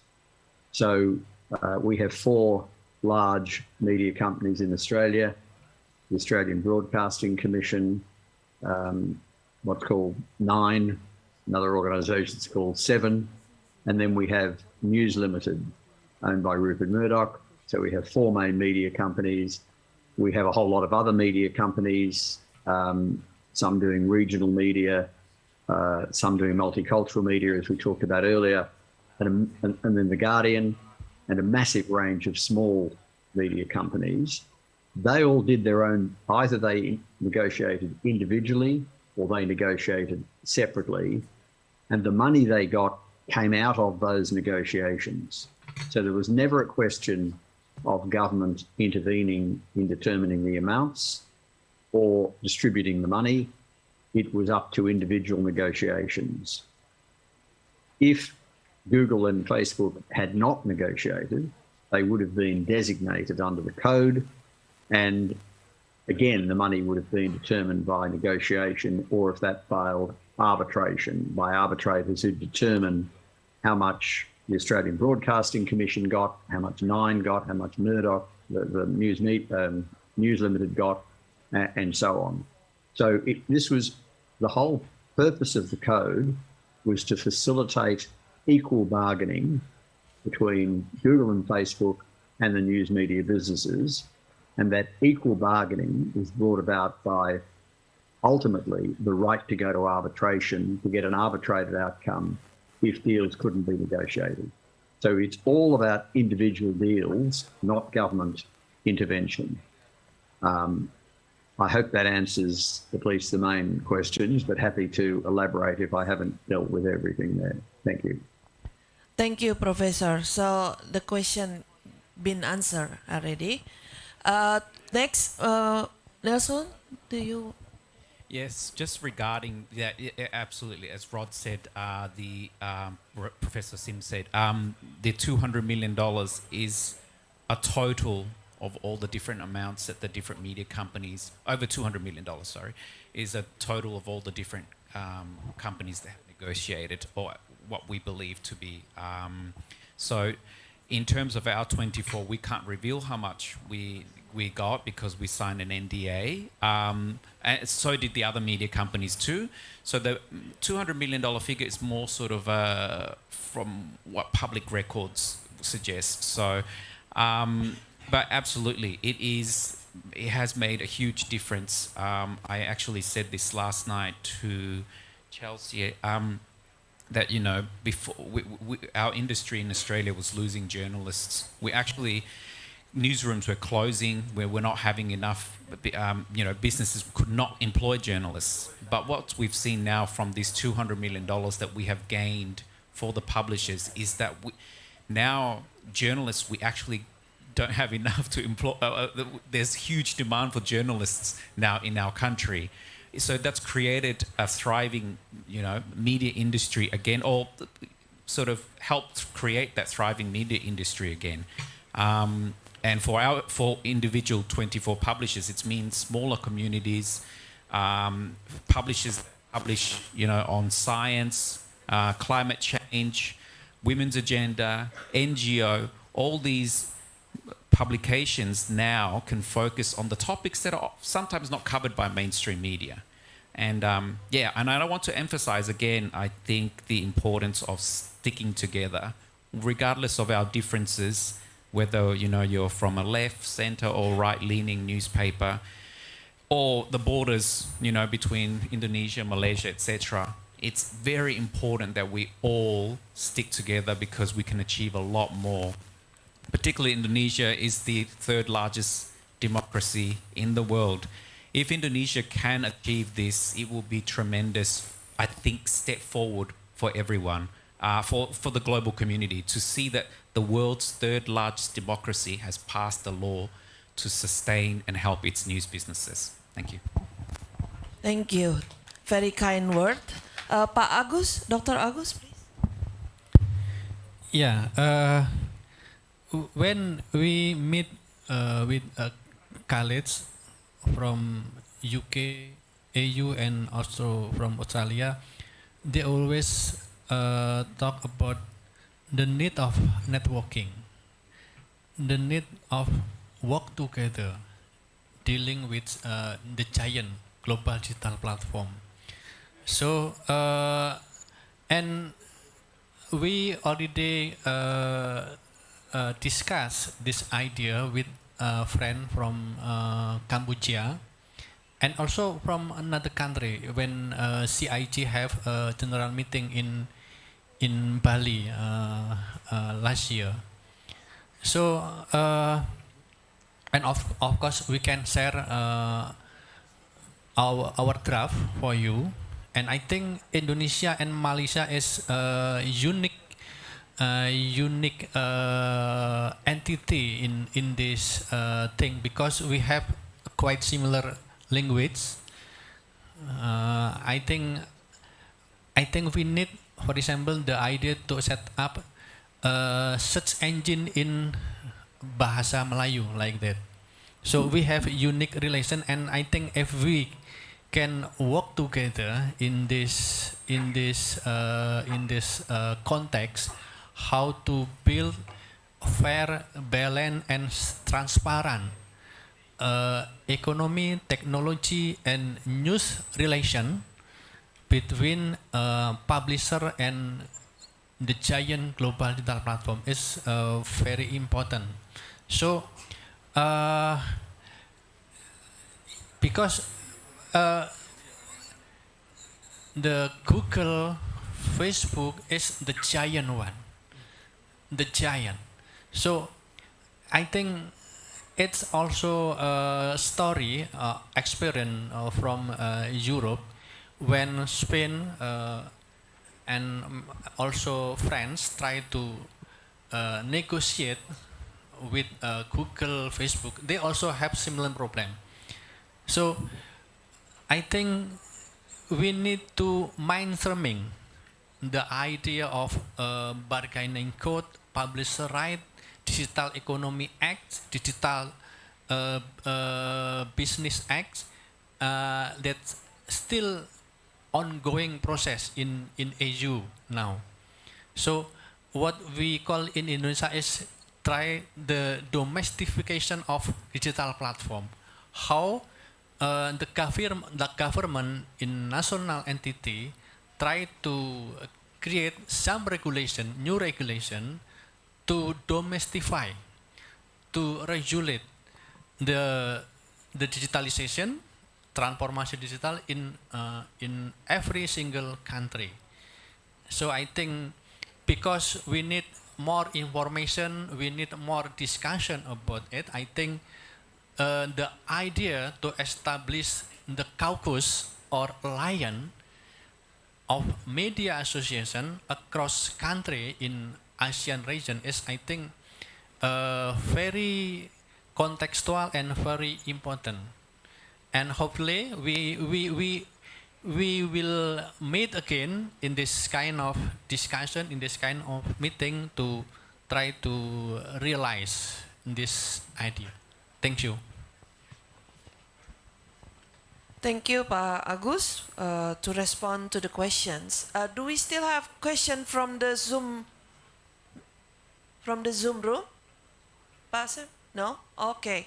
So Our friends from Malaysia, Timor-Leste, Myanmar, Cambodia, and Thailand, maybe if you wish to have a more intense discussion, probably we can have 101 later on.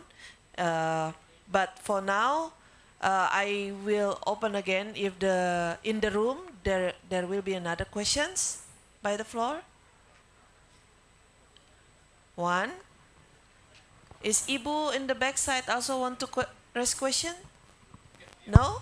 Oh, just doing, okay. Okay, Pak, please. Hi, my name is Neil. I have two Pak Neil. questions, one for Nelson and the other one for Pak Dahlan. First, I would like to ask Nelson. I think the microphone is not, yeah. Can we move? My voice is quite loud though. Oh, okay, thank you. Well, I don't it's need a Mr. microphone. Neil Tobing anyway. Yes. Yeah. Medanese. Please, Manel. Sorry about this. My first question goes to Nelson. I'm quite interested with the 200 million plus amount Everyone is. that you receive from the platform during the 6 months negotiation, right? It's quite a short period of time that you can get additional 200 million Aussie dollars. Yes. For the publisher. I just want to know what is the amount, the total amount of the advertising expenditures in Australia, especially from the online. Because as Pa Agus mentioned earlier, that here in Indonesia, the revenue sharing ratio is 70%, 70 to 30%. So using that formula, whether that formula also applies to get the 200 million Aussie dollars additional revenue. Okay, and to Pak Dahlan Dahi, I think I have the same opinion with you that this algorithm should be observed, surveilled by the independent body. What do you think the most appropriate body in Indonesia, whether we have to establish a new one or we can use an existing one? Because what I know from the draft submitted by the Cominfo, that I think Santi mentioned earlier that it will be regulated under the Press Council, whether Dewan Pers, I believe, has no authority to regulate a business issues of the publishers. Thank you. Hi. I in terms of revenue, digital advertising revenue that the digital platforms make in Australia, I just quickly Googled, and Google makes about, I think last year was, up until May 2022 was 1.4 billion Australian dollars, and Facebook was 1 billion Australian dollars. So I am not aware of the sort of digital advertising revenue sharing that is in Australia. I'm not sure how that goes. But in terms of the $200 million that all of the publishers, we all secured across Australia, that is, it comes down to individual negotiations. So it's very difficult to say what each individual publisher or group of publishers, how they negotiated with them to arrive at whatever amount that they did. Obviously, Google and Facebook have their own formula on what they think each publisher should get, and then the publisher would then say, well, actually I disagree or I agree, and then you go back and forth. And so, but there is no specific model, and I suppose if the code is introduced in Indonesia, that's something that the publishers would have to arrive together and formulate something, whether they base it on their company revenue, journalists that they employ, or their website traffic. That's something that they have to work out themselves. But obviously, again, Google and Facebook will have something different to say about that. Could I just add something? Is that possible? Yes, of course. Please, Professor. Yeah, so there is some revenue sharing in Australia. So I think, and I'm relying on my memory here, but I think YouTube shares advertising revenue, which is why they weren't included in the as up for designation. It was just restricted to Google search. The information showing the above $200 million, the ACCC collected that information by just ringing up all the publishers and either getting the information privately on the basis that we wouldn't disclose it, or coming up with a range and getting some understanding. And we put all that together, and that's why we're extremely confident the number is over $200 million. I arrived at that number before the deal that Nelson did, so that only adds to the amount of money, but it was already over 200 million before Nelson's group did their deal, which I applaud them for doing. The only guidance the ACCC gave, so the ACCC was asked to give some guidance, and what I said publicly was that if the platforms only covered 5% of journalists' costs, that would be inadequate. If they covered 50% of journalists' costs, that may be a bit excessive. In the end, the amounts paid were roughly 25% of the costs of employing journalism. So the over $200 million basically covers about 25% of the full costs of employing the journalists who provide the news. Now, that is very rough. It was made up by the ACCC, but at least it was some guidance that was provided, and it turns out that's where the deals largely landed. So I think that guidance was taken account of in coming up with the over $200 million. In everything we knew, with all the information we had, and we had more information than anybody else, we felt $200 million was about the right number. In fact, we exceeded that, and we felt 20 to 25% of the cost of journalism was about right, and we got at the upper end of that 25%. So that was as much science as there was, trying to give as much guidance as we could. So it wasn't so much a percent of revenue, because of course they're getting revenue from a whole lot of sources in a whole lot of different ways. And the amounts that Nelson mentioned were, total advertising across all their platforms, and revenue they get from sponsoring searches and a whole range of other things. So it's tricky to do it that way, but about, as I say, the reference point is about 25% of the cost of the full cost of employing the journalists in each of your organisations. Thanks. Can I just quickly add Of course, to that? of course. Yes, Please, Nelson. Professor Sim's absolutely right. His figure was 200 million was before when our 24 publishers secured our agreement, which, by the way, is thanks to Rod Sims. So thank you very much, Rod. And also the Minderoo Foundation, who helped represent us. So absolutely, it's that $200 million figure was before we signed our deal. So that's a very conservative. You can pretty much say that it was over $200 million worth of deals have been signed. That's per year, by the way. So that's a massive investment for Australian news media companies and in public journalism. Pak Dahlan, please. Yeah, okay. Thank you, Pak Neil. So it's been a tough question, Pak. So look, Pak, look.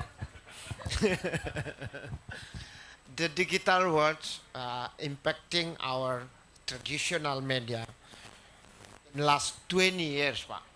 So actually the digital technology works in our field without regulation. After 20 years, then we realize we should regulate it. So you can imagine that something bigger than us that should be regulated. So it should be tough. Okay, that's the one point back. Second, I don't know.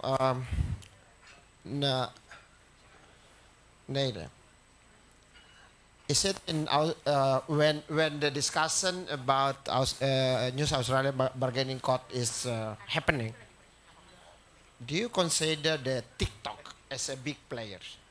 So when we discuss about this topic, I think we discuss about Google role and Facebook role. But actually, there is in the last 1 year there is a big player also coming. This is TikTok, which for me this is important.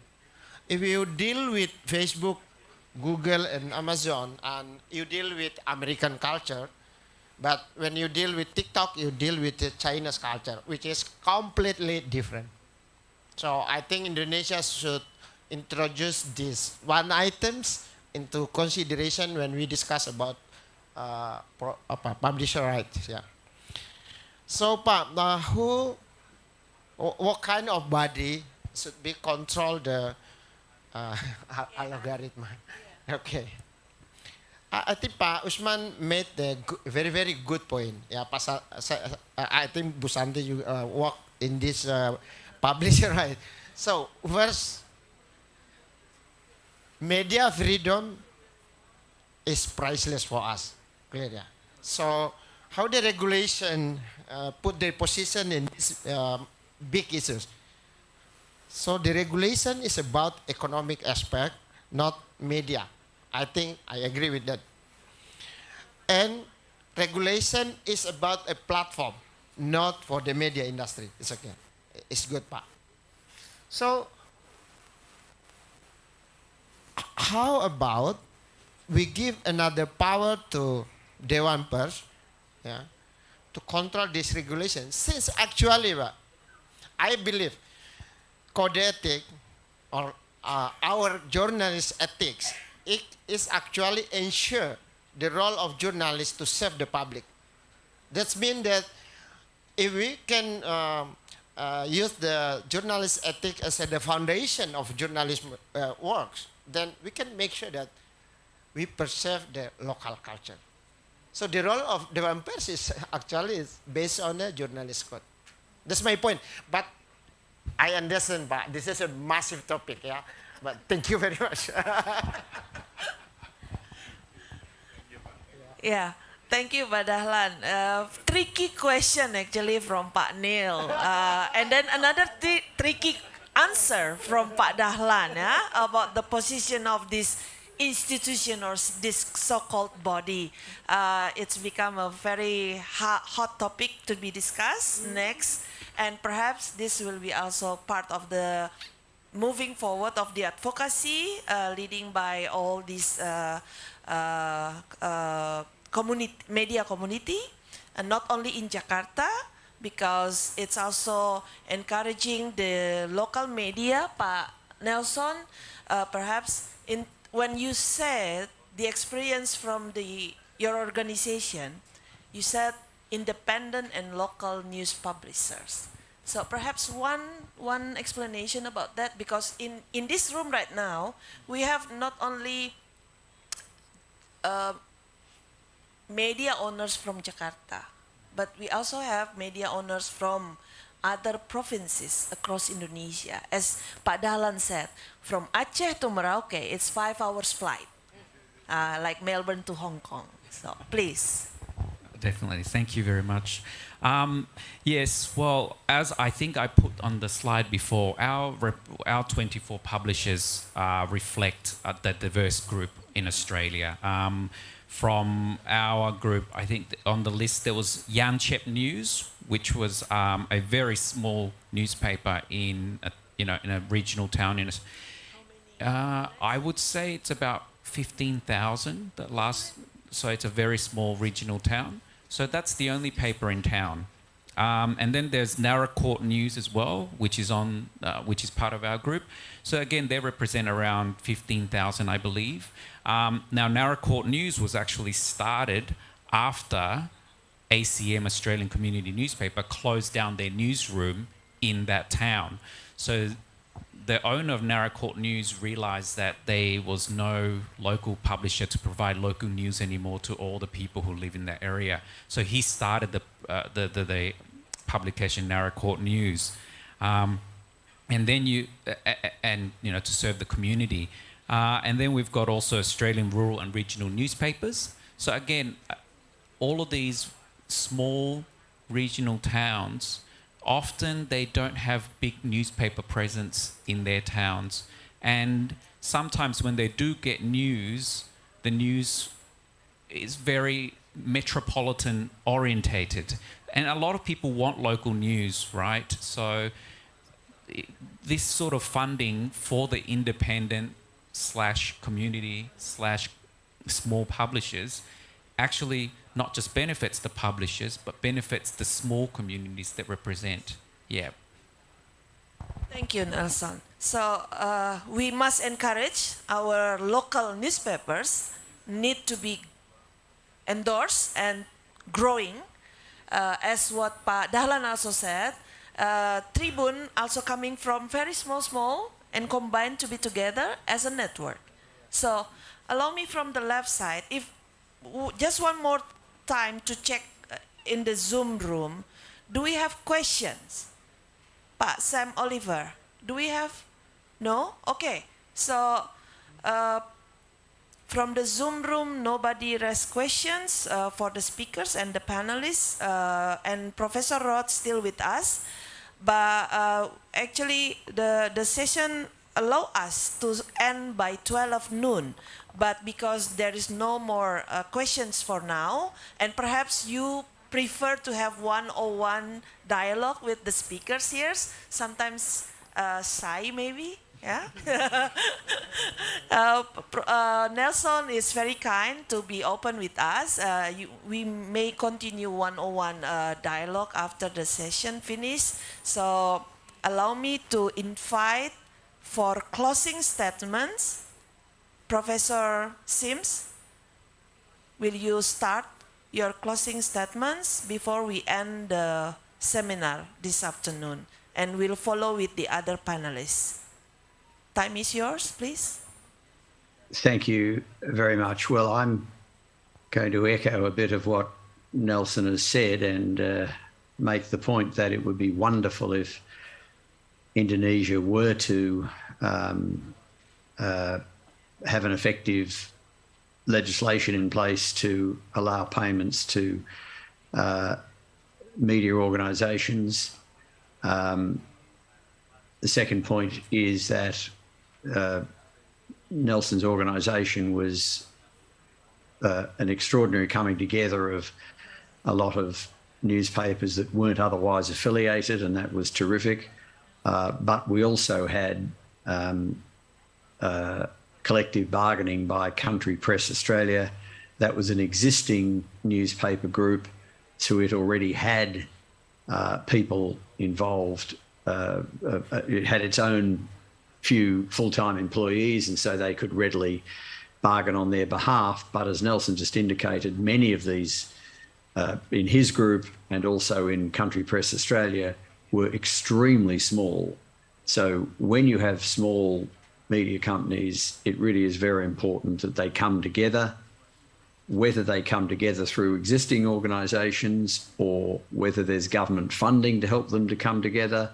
In Nelson's case, it was the Minderoo Foundation, a philanthropic foundation, which was terrific for them to do that. But unless there's an existing media organisation to do the negotiations, then there needs to be some assistance to allow people to be employed to negotiate on their behalf. Finally, in relation to TikTok and Apple News, the ACCC did the work to present the need for the code from 2018 to early 2019. At that time, it was really Google and Facebook that were dominant.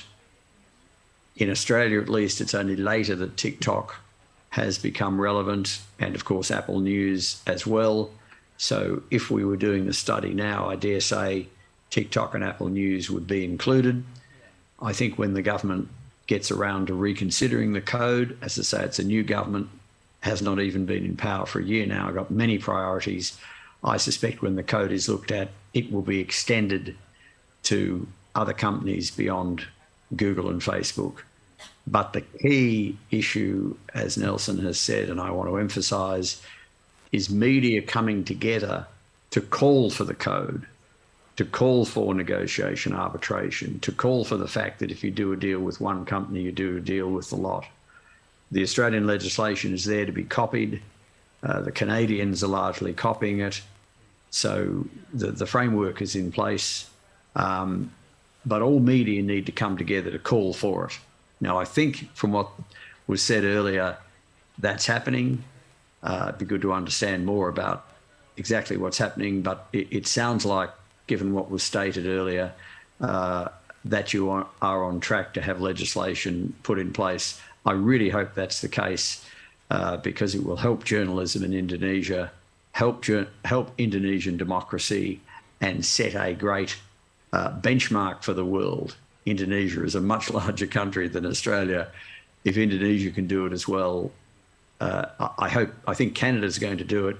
We really then have momentum for this to happen all around the world. So I wish everybody all the best in bringing about legislation to make sure that media is sustained in Indonesia. Thank you. Thank you, And thank you for the Professor. Big invitation. applause to you. Very encouraging word and a kind word towards the Indonesian advocacy team to continue working on the advocacy to have the press regulation. I mean the bargaining code version of the Indonesian version to be happen soon. So very good time for you, Professor, and enjoy your holiday. Really thankful for your time with us. But I think we can let you go now for you to continue your holiday with your family. Thank you very much and have a good evening there in New Zealand. Bye-bye. Thank you very much. Yes. Thank you. All the best. Yes, thank you. Dr. Agus Sudibyo, allow me to use this opportunity that Professor Rod Sims just mentioned all the best with the work that you have done with your colleagues. But let's say that probably the lesson learned from the Australian, as mentioned by Nelson and Professor Sims, that perhaps it still become the best moment, the best time for Indonesian to encourage and pushing forward the advocacy, not only with the government side, the minister side, but to make sure how the community come together. So your closing statement on this probably. Thank you.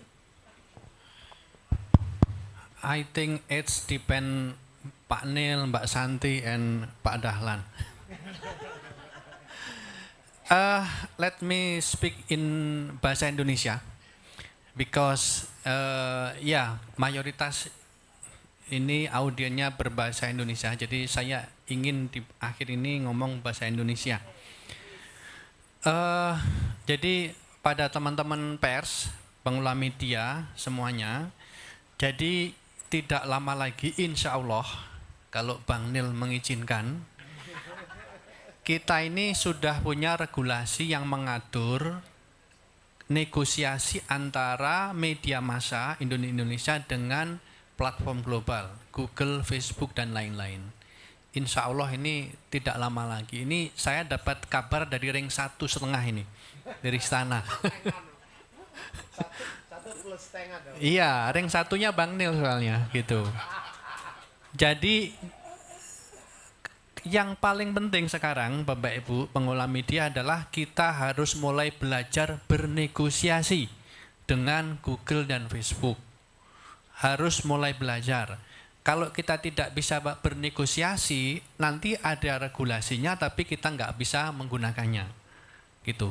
Harus mulai sekarang bernegosiasi dengan Google dan Facebook. Teknologinya bagaimana, cara negosiasinya bagaimana, dan seterusnya. Kita harus belajar. Nah, dalam konteks ini, belajar dari Pak Nielsen tadi yang di Australia, untuk media-media lokal dan media-media kecil lebih baik negosiasinya kolektif, bareng-bareng. Dan untuk itu asosiasi yang harus berperan. Asosiasi itu bisa SPS, bisa PRSNI, bisa ATVLI, bisa AMSI, JMSI, dan lain-lain.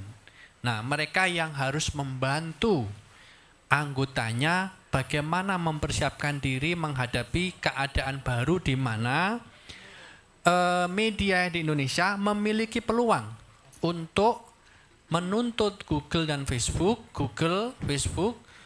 berita yang kalian bikin tuh ada nilainya. Berita kami yang kalian gunakan tuh ada nilainya. Nilainya bagaimana? Mari kita hitung bareng-bareng. Jadi Bapak Ibu sekalian, itu yang sangat penting untuk kita siapkan bersama-sama, yaitu belajar bernegosiasi menghadapi Google, Facebook, dan lain-lain. Itu. Nah, mari ini kita menjadi kesadaran bersama, menjadi persiapan bersama kita, gitu. Yang terakhir tadi Pak Ketua itu minta saya, Gus, itu acara yang bagus ini kamu harus tutup dengan pantun. Pusing saya, pantunnya kayak apa gitu. Akhirnya saya bikin-bikin ini. Beli toga berbonus roti, pohon kurma berbuah ceri. HPN 23 membangkitkan negeri, Sumatera Utara selalu di hati. Lanjut.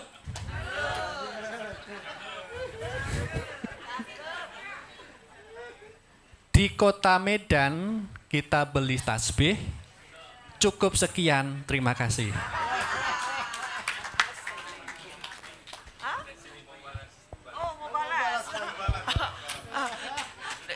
You want to respond it? Oh, our friend from Malaysia. Ini lokal perspektif. Oh, from Sabah. Ya, nama saya Lee Chong dari Sabah, Pulau Borneo. Kita berjiran dengan Nusantara di Kalimantan. Selepas Pak Jokowi umumkan Nusantara di Kaltim itu, saya pusing keliling ke seluruh Kalimantan, Kota Kinabalu. Pusing itu maksudnya jalan-jalan, putar-putar, keliling-keliling, putar-putar. Putar-putar. Okay. Round-round. Kita keliling satu Malaysia, it's pusing-pusing. Kalimantan. Dari round, Sabah, round. Kota Kinabalu, saya pesawat ke Kuching. Kemudian dari Kuching ke Pontianak. Pontianak jalan darat ke Singkawang. Di Singkawang rupanya satu tempat yang cukup menarik. Ceweknya cantik belaka. Dari Singkawang kita kembali ke Pontianak. Dan dari Pontianak kita ambil pesawat ke Medan. Saya dari Medan. Waktu itu jalan daratnya lebih 4 jam ke Samarinda. So daripada Balikpapan ke Samarinda dengan jalan darat 4 jam. Dan dari Samarinda Pak Gubernur izinkan kami untuk lalu di jalan tol yang baru belum siap waktu itu. Dan jalannya cuma dalam 60 menit dah daripada Samarinda ke Balikpapan. Langsung daripada Balikpapan saya ke Tarakan dan kembali ke Nunukan, selepas itu ke Tawau Sabah dan balik ke Kota Kinabalu. Jadi sempena HPN ini kali ketiga saya hadir untuk HPN. Yang pertama di Padang, kemudian di Surabaya. Selang 3 tahun saya tidak kesempatan untuk hadir, tapi Pak Presiden Datuk Mokhtar sering hadir ke setiap HPN di seluruh tempatnya. Dan yang terakhir di Sulawesi. Waktu ini kita sangat bertuah sebab diundang agak ramai juga lah, 23 delegasi daripada Malaysia. Dan kami sangat berbangga dengan jemputan ini. Jadi Pak Atal berucap tadi dengan pantun, kemudian penutup dengan pantun. Saya tergerak juga untuk mengucap terima kasih dengan pantun spontan yang kita hasilkan inilah. Kota Medan berbukit-bukit. Benar ya? Tidak. Oke. Adapun bukit jauh di seberang. Jasa HPN bukan sedikit dari dulu sampai sekarang. Tadi pagi kami breakfast, kebetulan saya makan ubi dan juga pisang lah. Bila nampak pisang itu saya teringat satu pantun Melayu. pisang emas bawa belayar, masak sebiji di atas peti. Hutang emas sempena HPN boleh dibayar, tapi hutang budi tuan puan di Medan akan dibawa mati. Terima kasih. So, Pak Agus, Pak Dahlan, and Pak Nelson, I think we just wait and see to be invited from our friend from Malaysia to also involve in their effort to be part of this movement of bargaining code together. Yeah. So your closing statement now, Mr. Nelson. Thank you. Thank you very much for inviting me to this conference. I'm very honored. I'm very honored to be here amongst all of you. My colleagues, over 100 colleagues from from Indonesia and the ASEAN nations, Philippines, Thailand, Timor-Leste as well. I'm actually Timorese. So I just want to emphasize again just how important it is for all of us to come together. Because as I said, our group of 24 is a representative of what strength looks like when you all come together. And it is going to be a challenge, as Rod pointed out before. There was no sort of professional staff to get us together. I had to do a lot of the work. So I would ring the Greek publisher I knew and I said to him, do you know any publishers who want to be involved? And he said, I'll call you back. And then 2 days later, the Italian and the Jewish newspaper joined. I said, okay. And I ring the Chinese and then he rings the Indian and then it kept going and going and going. And this is what you all have to do. There's over 100 of you here today. You go out there and you call 1 or 2 publishers each, and all of a sudden you've got 200-300 publishers who are ready to join in this, collective bargaining. And you'd have to look at collective bargaining, particularly if you're a small, independent or community newspaper. Collective bargaining is the approach, the best approach for you to get secure funding from Google and Facebook. And we haven't been approached in Australia yet for the caucus. If you ever thought about it, if you ever create it, I'm sure the Australian associations like ours would participate in the caucus and share our experience negotiating with Google and Facebook, because the best thing I think for not just Australia, not just Indonesia, it would be great if Indonesia passes it, is to see our friends, neighbors and colleagues in Malaysia, in Philippines, in Thailand, Vietnam, all the Timor-Leste, all the countries in ASEAN pass similar legislation, because it's time that, media and public interest journalism is supported. Thank you. Thank you, Pak Nelson. Pak Dahlan, your... Karena saya mau bikin pantun, saya bahasa Indonesia saja. Oke, bahasa Indonesia. Sebab pantun hanya dimengerti orangnya yang mengerti lokal perspektif, Pak. So I think Nelson is hard to understand what is pantun. Yeah, of course. Because this is a local heritage, ya. So, saya tutup dengan pantun. Media itu saya rasa pekerjaan besarnya bukan membuat berita, Mbak Santi ya. Kita bikin Indonesia Digital Association dan kita menemukan masalah ini. Bukan tentang bikin berita, bukan tentang mengelola media, tapi tentang bersatu. Susah sekali media di Indonesia bersatu. Ya, jadi kita mencintai Medan United, mari bikin Media United. Makasih.